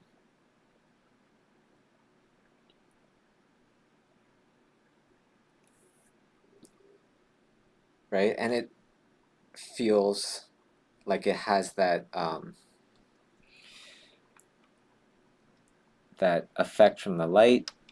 A lot of these lights, I'm going to just tone them down just slightly.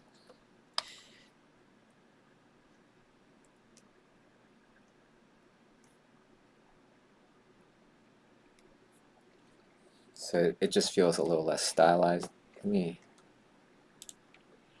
zoom out a tiny bit here.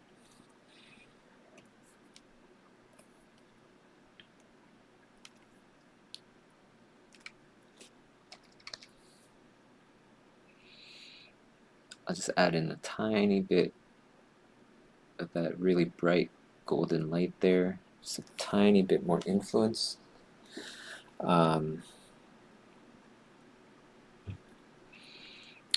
Yeah, and then the clothing, I just take away a little bit, you know, because this isn't as shiny as the mushroom, or yeah, as like reflective as the mushroom. If these were, depending on the material of the pants, if they're corduroy or something, then it would have it would absorb a lot of that light. If this shirt is green, I may just, I'm not sure what the color of the shirt is, but if it kind of feels like maybe it's green or something.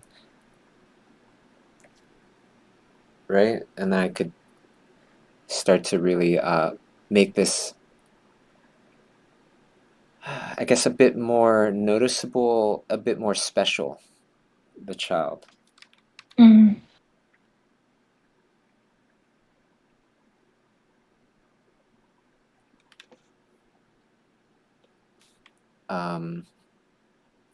What else? It's funny because as I start to paint this, it's like, what's the child looking at? It's not looking at the bird. It's That's looking true. at this giant berry in front of him. So that might be something to consider as well.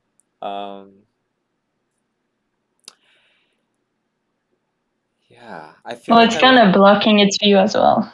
Yeah, exactly. That's what, that's what I'm kind of saying. I think I want to stop there because I want to get to these other ones as well. Yeah. I feel like this does kind of explain the thought process in my head, right? Especially as we're reworking that mushroom.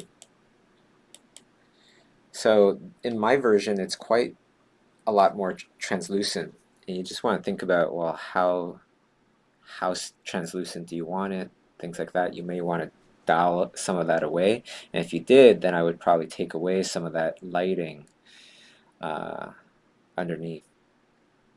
Right. It's a bit distracting.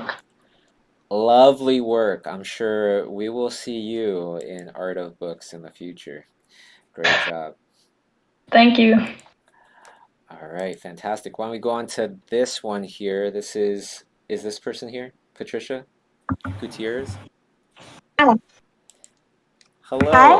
Hello. Hello. Hello. Hi. Wonderful. What's your kind of artistic goals here? Well, I started wanting to go into illustration, but have also fell in love with art for movies. Here with the Schoolism courses, especially Nathan Sparks, and I wanted also to do color keys for movies and key moments and stuff. All right, fantastic. Well, yeah, I could definitely see how Nathan Fowlkes' stuff, because he's done color keys. Same with Daisutsumi and Robert Kondo and a bunch of others. Okay, great. So let's take a bit of a closer look at each one of these things, okay? Let's start off with this one here. Really cool. It's a very interesting light that you have going on here. So it's kind of like a royal ball or something, and then you have this mysterious figure, almost like a Rasputin kind of vibe coming into the party and just stopping the party. Is that right? Yes, that's based off Edgar Allan Poe's The Mask of the Red Death. It's my most recent. It was for the Folio Society Book Awards. They wanted us to make an illustration based off one of the book's the story's moments, and that's what I came up with. Excellent. And as everybody's watching and listening, start to think of where I'm going to go with this. What would you change, right? A lot of these, it gets quite challenging, like this one, Patricia's, already, painting at a professional level. What would you do to it? What would you change? Okay, and then I want to take a bit of a closer look on this one as well. So this one, we have this character dangling from the windowsill kind of thing. These look like they are bed sheets, perhaps, or curtains or something, all tied together to give her a way to escape. And then we have this one here, which it looks like Sandra Oh from the actor. Yeah. Okay, cool. Yeah, it was great. It was a piece I was commissioned to do some time ago, and the reference was her, actually. Fantastic. Okay, let's start off with this one here. These two. This one, I don't really have that much to talk about. I feel like it's really about picking out the parts that you want to focus on and detail them out more. Your folds get pretty messy here. Like it's apparent that you maybe struggle with that a little bit, or did not fully understand how the folds will react to that kind of a pose. Same thing with over here. So your drapery, I think that's something that you could spend time on, because a lot of your other stuff, like the hair feels beautiful, the skin feels like skin, things like that. If you got your drapery down, it would take your stuff up a big notch. Okay. Sorry, Willie, I'm not hearing you well. I'm having connectivity troubles. Oh, sorry. Okay. No problem. What were you saying? I'm just saying your drapery. That could be something that you could focus on. Yeah. Okay, so let's go with this first image here. This is the one I was kind of saying. Gives me those Rasputin kind of vibes. It's really neat. This person is crashing the party, right? And that's the idea. Yeah. And then we also have this like mysterious blue light. There's like a hint of it. So it feels like, I don't know, behind this person, there's some other stuff going on that's creating a blue light. It makes me wonder if that's part of the story. If it's not part of the story, I would take it out. And I would figure out some other reason to bring in a light if you wanted a light there. All right, so the other thing I would say is because of... Sorry, go ahead. No, I lost the video and the audio for a sec there, and so sorry. Oh, okay. Well, I was just saying that this stuff down here, I'm not sure what it's for, but if it's not really for anything, then I would just take it out and then figure out some Okay. other reasons to bring in light there if you want to bring in light. The other part to this is this is a very interesting lighting scheme. I want to keep this color of light because it's interesting. Mm-hmm. But I want to change the overall amount of the intensity of the light, because this guy, the story for me, right, is that this mysterious person is coming into what would be a nice party, and this person is about to, cause a change for this party. So Yeah. that's why I would keep this guy in darkness. I would figure out how to brighten up everything else so that we leave the dark stuff towards the foreground. Maybe there's another window or whatever over here. Not sure, but all these guys I would then start to bring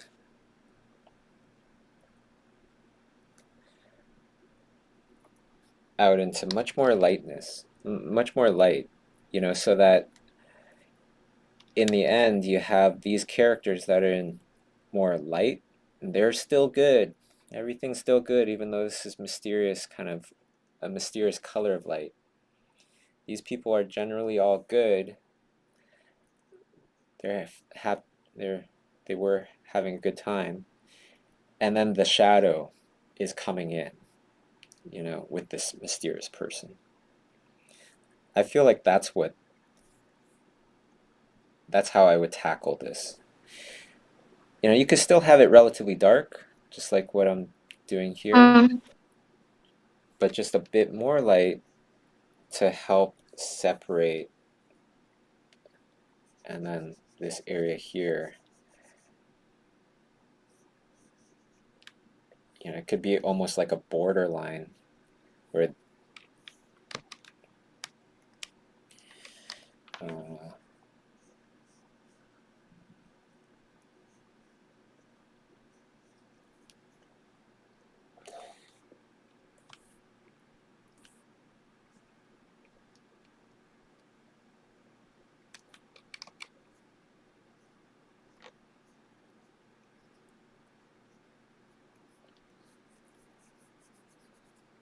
this coming in from another window or something.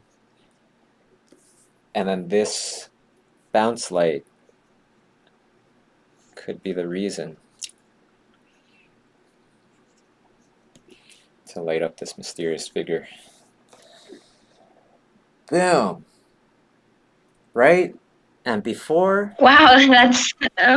after, it just spells out I that love story it. so much more. It brings it so much more to life. Oh my god. Fantastic. Well,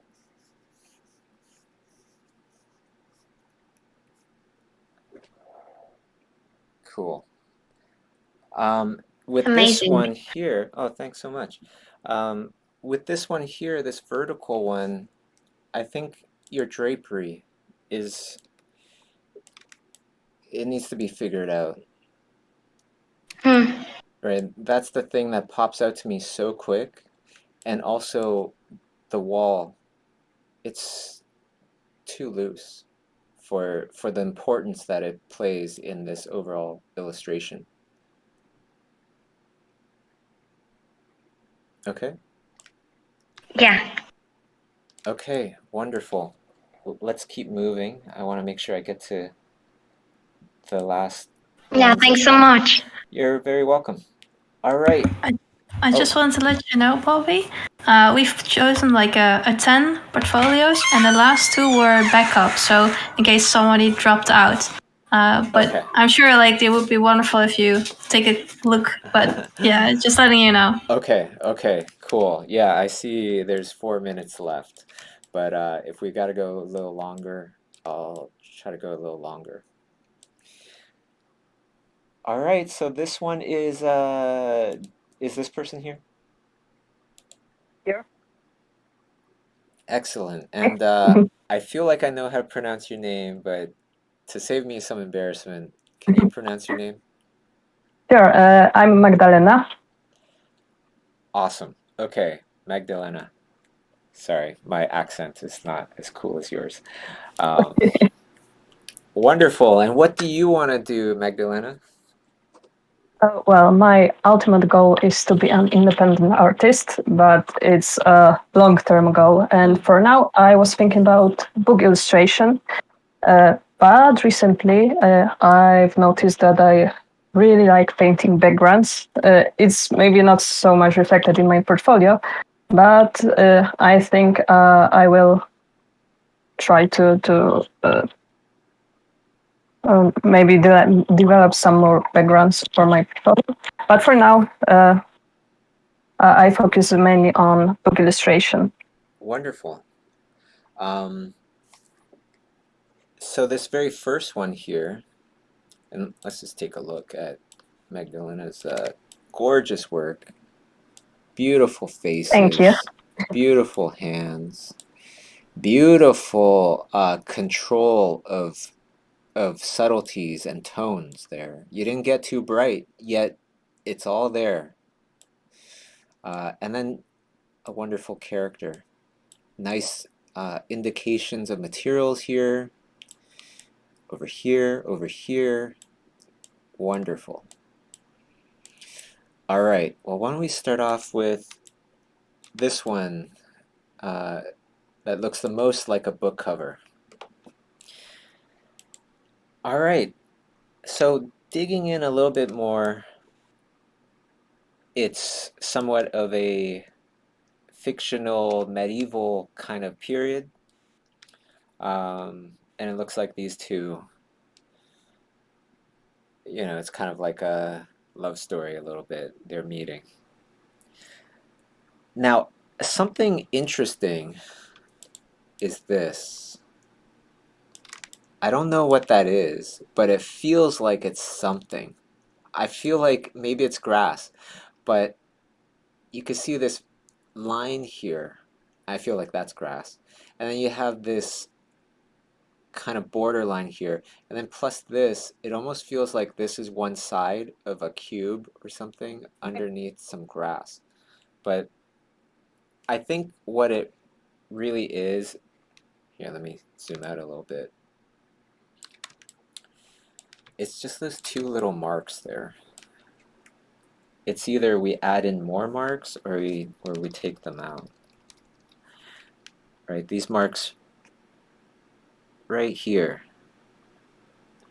With them, it just feels like there's something there or something. I don't know. Maybe it's just me, but I would just add a bit more so it doesn't attract as much attention. The other part to this is I love the whole entire idea of light coming through the forest and landing in spots all around. I would have loved to kind of lean into that more, emphasize that aspect of your painting a bit more. And just not having as much of a blend. You know, blending from one thing to another. Now you can, of course, it does happen. This is very much a personal choice for me.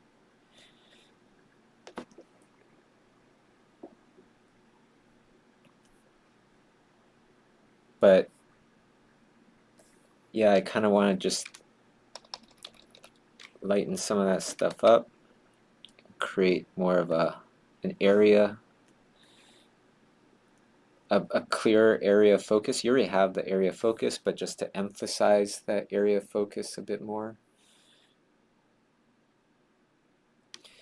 You have this light colored thing, and I just added a bunch of light, so that's gonna reflect, hit the other side of the face.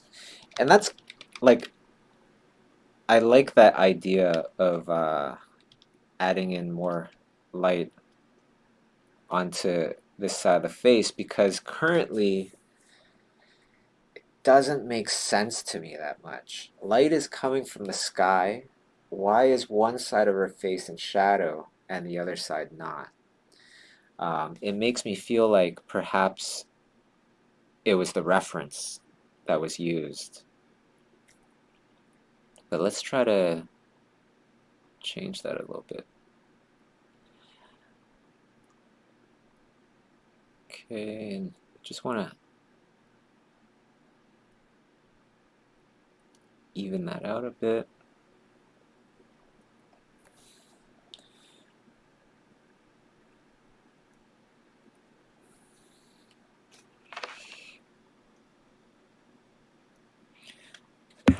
I believe there was maybe a promotion image for Susanna, her book, right? Yeah, it's like a piece of fan art. She asked me to do something for her book, and it's printed. Yeah. Oh, cool. That's her characters. Yeah. Well, hey, I just want to re-emphasize that your work is beautiful. It is like legit, and it looks great already. Thank you. Yeah, and really, like, a lot of these things, a lot of stuff with schoolism really is, it's not like we are teaching the be-all, end-all of, like, this is exactly how you paint. No, that's not how we develop into having distinct voices. To be able to do that, you want to learn how all these different people do the same thing even, but how they all do it differently, right? And through that, you start to develop your own voice. And so that's what schoolism is really about. So we have all these different courses on painting, lighting, things like that, but it's all taught differently. It's all done with a different style. Because who wants to be some rundown version of Craig Mullins or something? Nobody, right? We want to have our own distinct voice. So there's a quick but sloppy job of painting that face. And now when we see it with the shadow, it feels, I don't know, it feels like it shouldn't have that much shadow there for some reason. Great overpaint.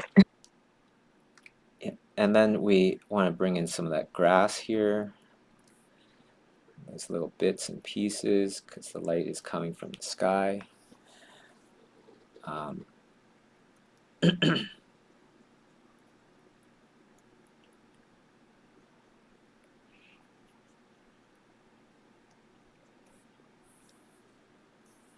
Right, a little bit of overlap goes a long way.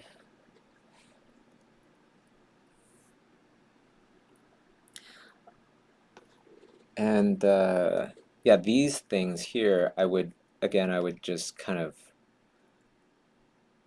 I'm leaning towards making them sharper, more obvious where light is hitting and where it starts to dissipate, disappears.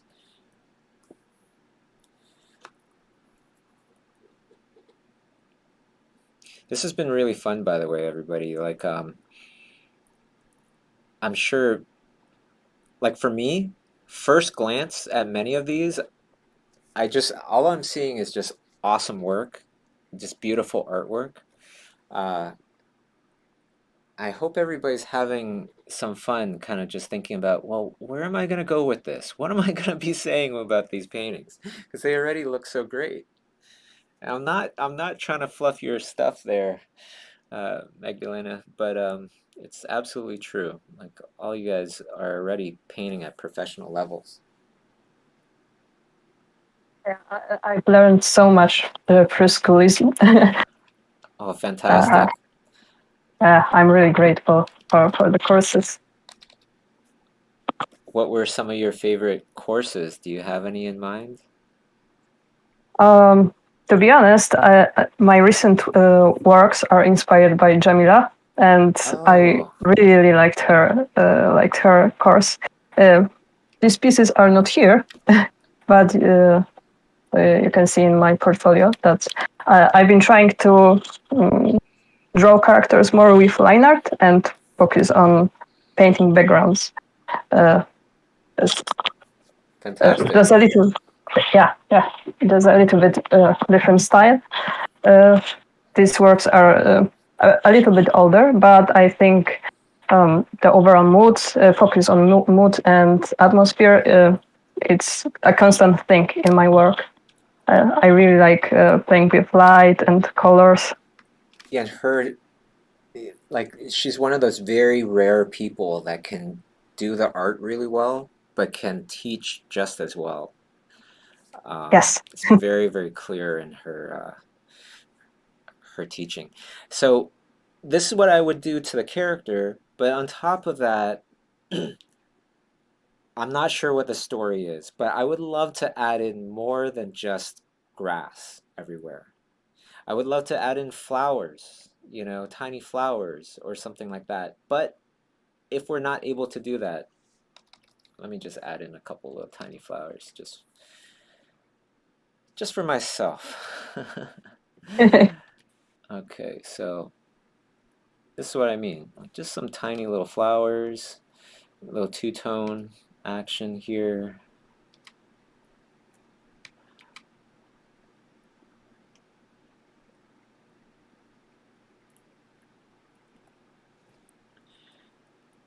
Or whatever.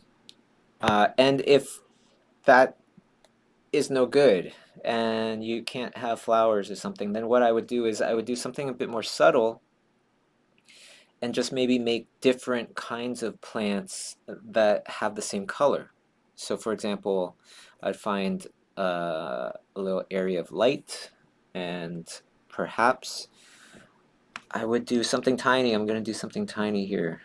Okay, so it's not a piece of grass, but it adds a little bit of flavor.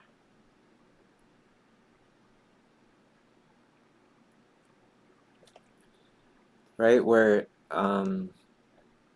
if you look real close, well, you could kind of feel it even from this distance. And then of course, if this was closer, you could see, oh yeah, it is different, or whatever. Okay, so here we go, before and after here. Here's before. Already beautiful. It's great. Here's after. Awesome. I just want to mention, if someone wants to check out her work, every time we pass by a portfolio, we put the portfolio in the chat. So for those who want more. Oh yeah. And also, if people want to rewatch this is going to be taken off my YouTube channel.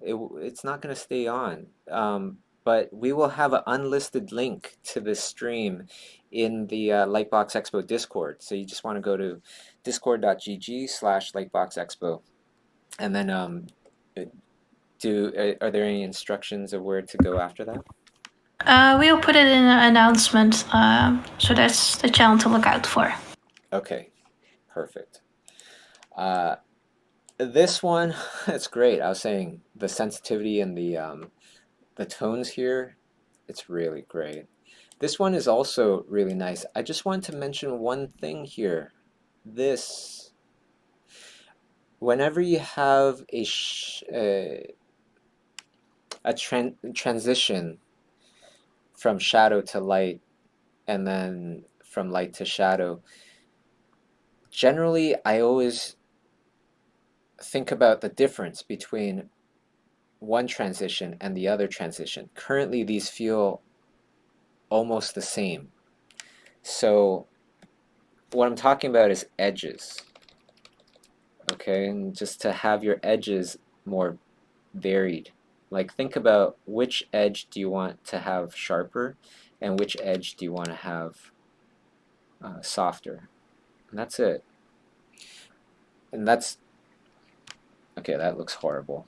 Let me do this properly. When I can't, like what I've been doing with a bunch of these, if it's already quite finished, Mm. I want to go over top of it with a neutral tone.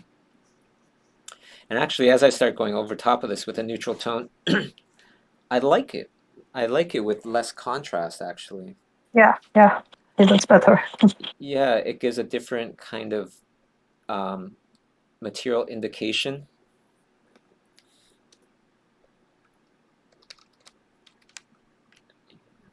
So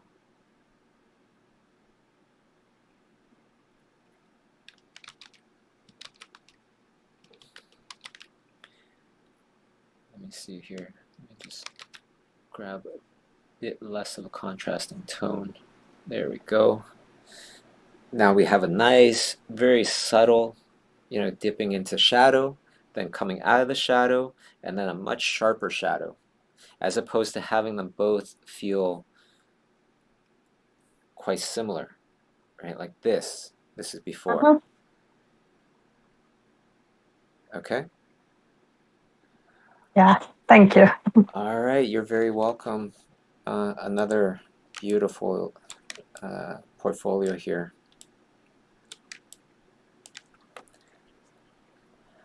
All right, let's go to Anastasia here. Is Anastasia here by any chance? Hello, I'm here. Hello. Wonderful work.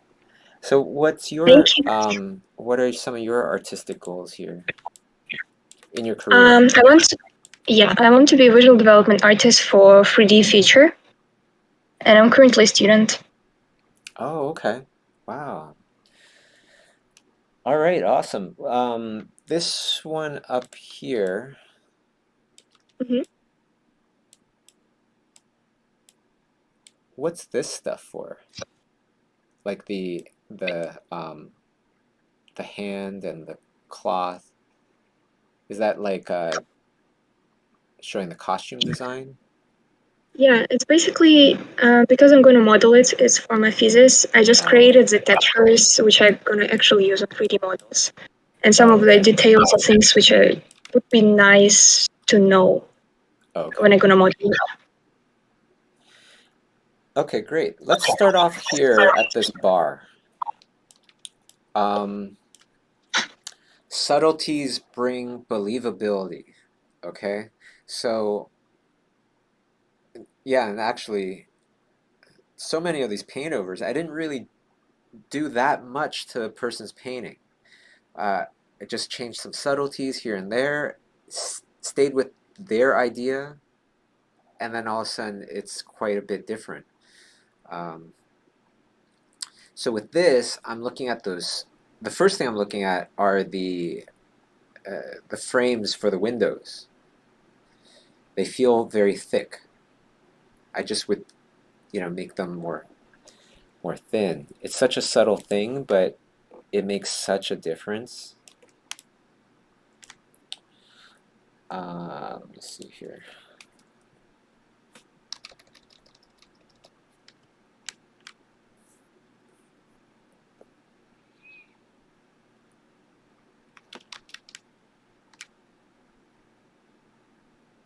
Right, if I thinned out that frame, all of a sudden it feels so much better. Let me do it to the other side here.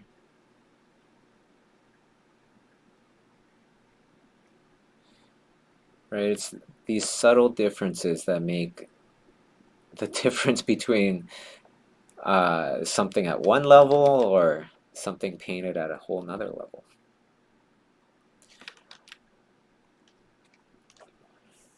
And that, say I did this, you can see how thick that is. You can see how much it doesn't fit in as much. And then we do that and it starts to fit in so much more. Do the same thing with this one here. Just going to expand the window. Expand the window. Because looking at the entire thing, it feels like that's too thick.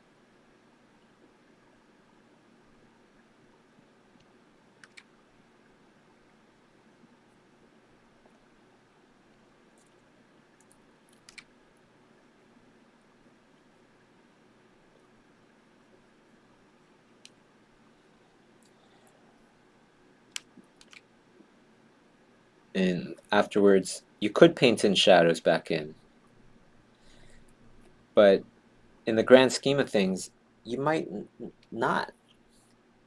You know, because it's such a small detail now. Now that the window frame is that much smaller, you may not need to. Right? Like, look at this. You know what I mean? Does that make sense to you? Yeah. Okay, perfect. Then we look at this door, right? And we think, how big do we want this door? You know, we're looking through windows like this. How big would we want this door? We'd probably want it a lot bigger. Okay, why don't we move on to this one down here. It's a really neat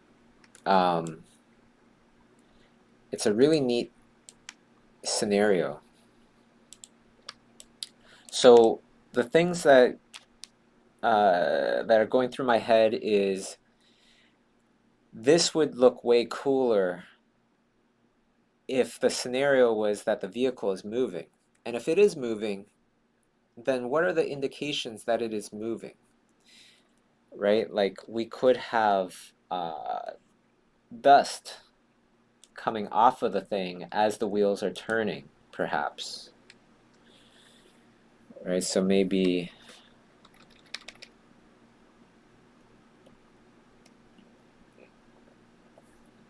dust or whatever, dirt that's getting kicked up.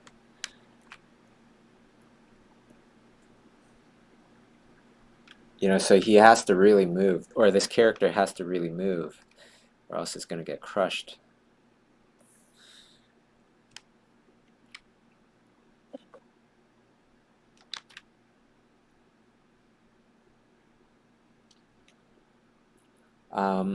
I also see some sort of exhaust here.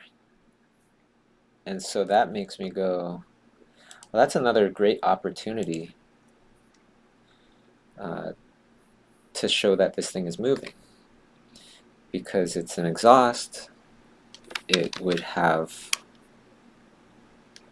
some sort of smoke billowing from the exhaust, perhaps. And it would be going in the opposite direction of where the wheels are turning, perhaps. And we could have some smoke coming from off screen as well.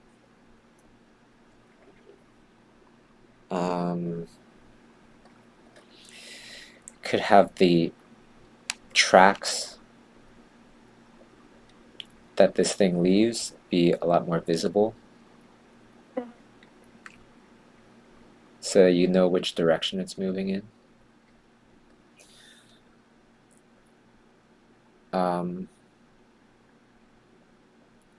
And yeah, the unfinishedness of these tires, if it was my painting, it would bother me, because it's such a big, important part about this piece. And then I would also think about, like, if I want to leave it like this, then I would probably just think about blurring it or something, you know, taking the easy way out and just, no, the focus is on this guy. That's why there's not as much detail here. I think what you said with the blurring knocks it on my head, because for some reason my eye keeps going to that little circle thingy in the engine. Yeah, there's a lot of contrast here. And then you have this stuff here where it gets even more contrasting, because it's not a simple line anymore. This kind of thing doesn't really repeat very much in the rest of the illustration, so you're going to look over here again for that. Yeah, I would be careful of how much attention is being drawn here. You could take away a bunch of that attention with blurring it out. Yeah. All right. This is wonderful, Anastasia, and can't believe you're a student. This is really, really great.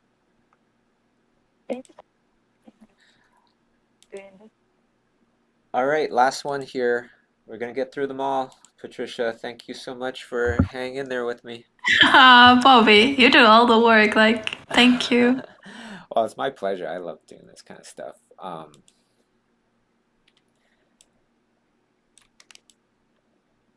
Yeah, so, and it's easy for me, so it's a pleasure to hop on here. This one here, and sorry, is Tatiana here? Yeah, I'm right here. Perfect. Wonderful. Wonderful looking work. This one here, there's a bit too much going on in the drapery without it being detailed and kind of like explained. For example, this one here, it has all these like loopy elements to its silhouette, but not much information about, well, what is actually happening here? What is causing this silhouette? Are there folds involved? That kind of a thing. So, for example,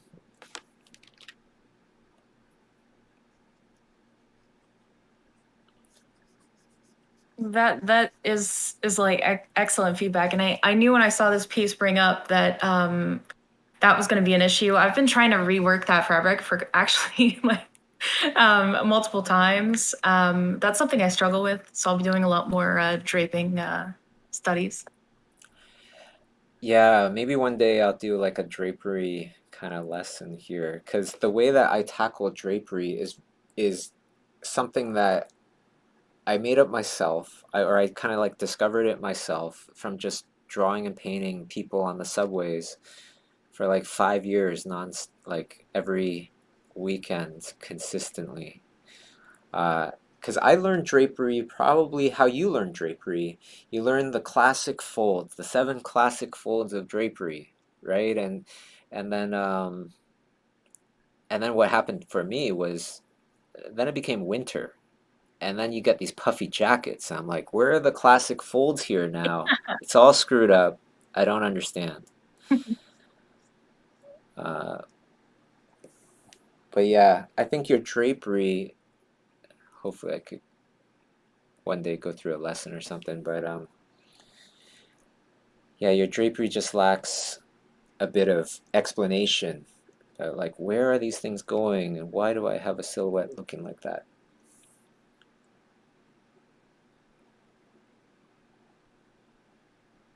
Okay, the other part to this is how much does the drapery actually reflect the light? Right now, it's looking like it reflects it quite a bit, but you can see I stayed away from that with my paint over. And when I do that, I feel like the painting actually looks better because now you have more contrast from one material to the other. The other thing is that some material, some colors, depending on the color, depending on the material, it changes the amount of values that you can use. You could realistically use for that scenario, that lighting setup. And for me, I feel like the cloth that you're using is not going to be that reflective. Right? Because if I was designing this, I would think that the armor is reflective. I want to have some contrast to that reflective armor, and that would be the cloth that is less reflective. Does that make sense? Yeah, I really like that approach. Originally, my goal was to have it be silk, but I like this approach much better. It comes off better. Oh, okay. Yeah, if it's silk, there would be way more ripples all through this stuff.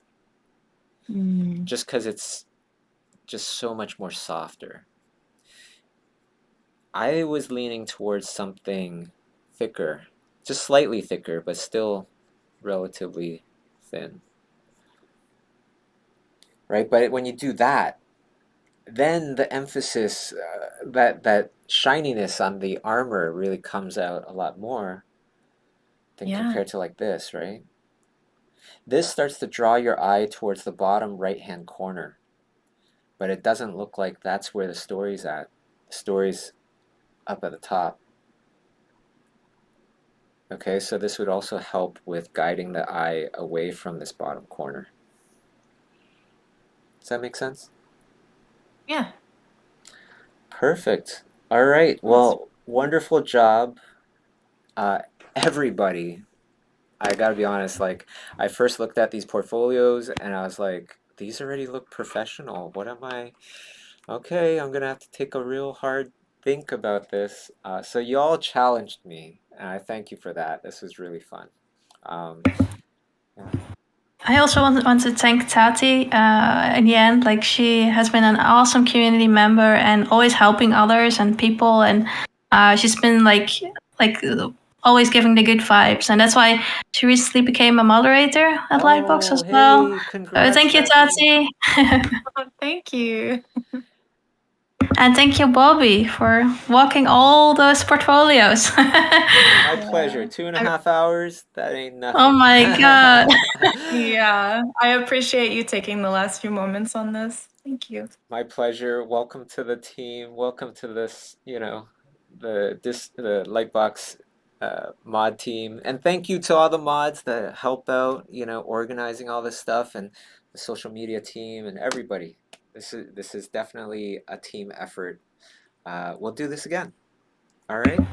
For sure. And if for those who have been on, like, there's a lot of love for you guys in the text channels. Those who came by, just check it out and maybe respond to some of the stuff. And yeah, thank you once more. Yeah, get on Schoolism if you haven't already.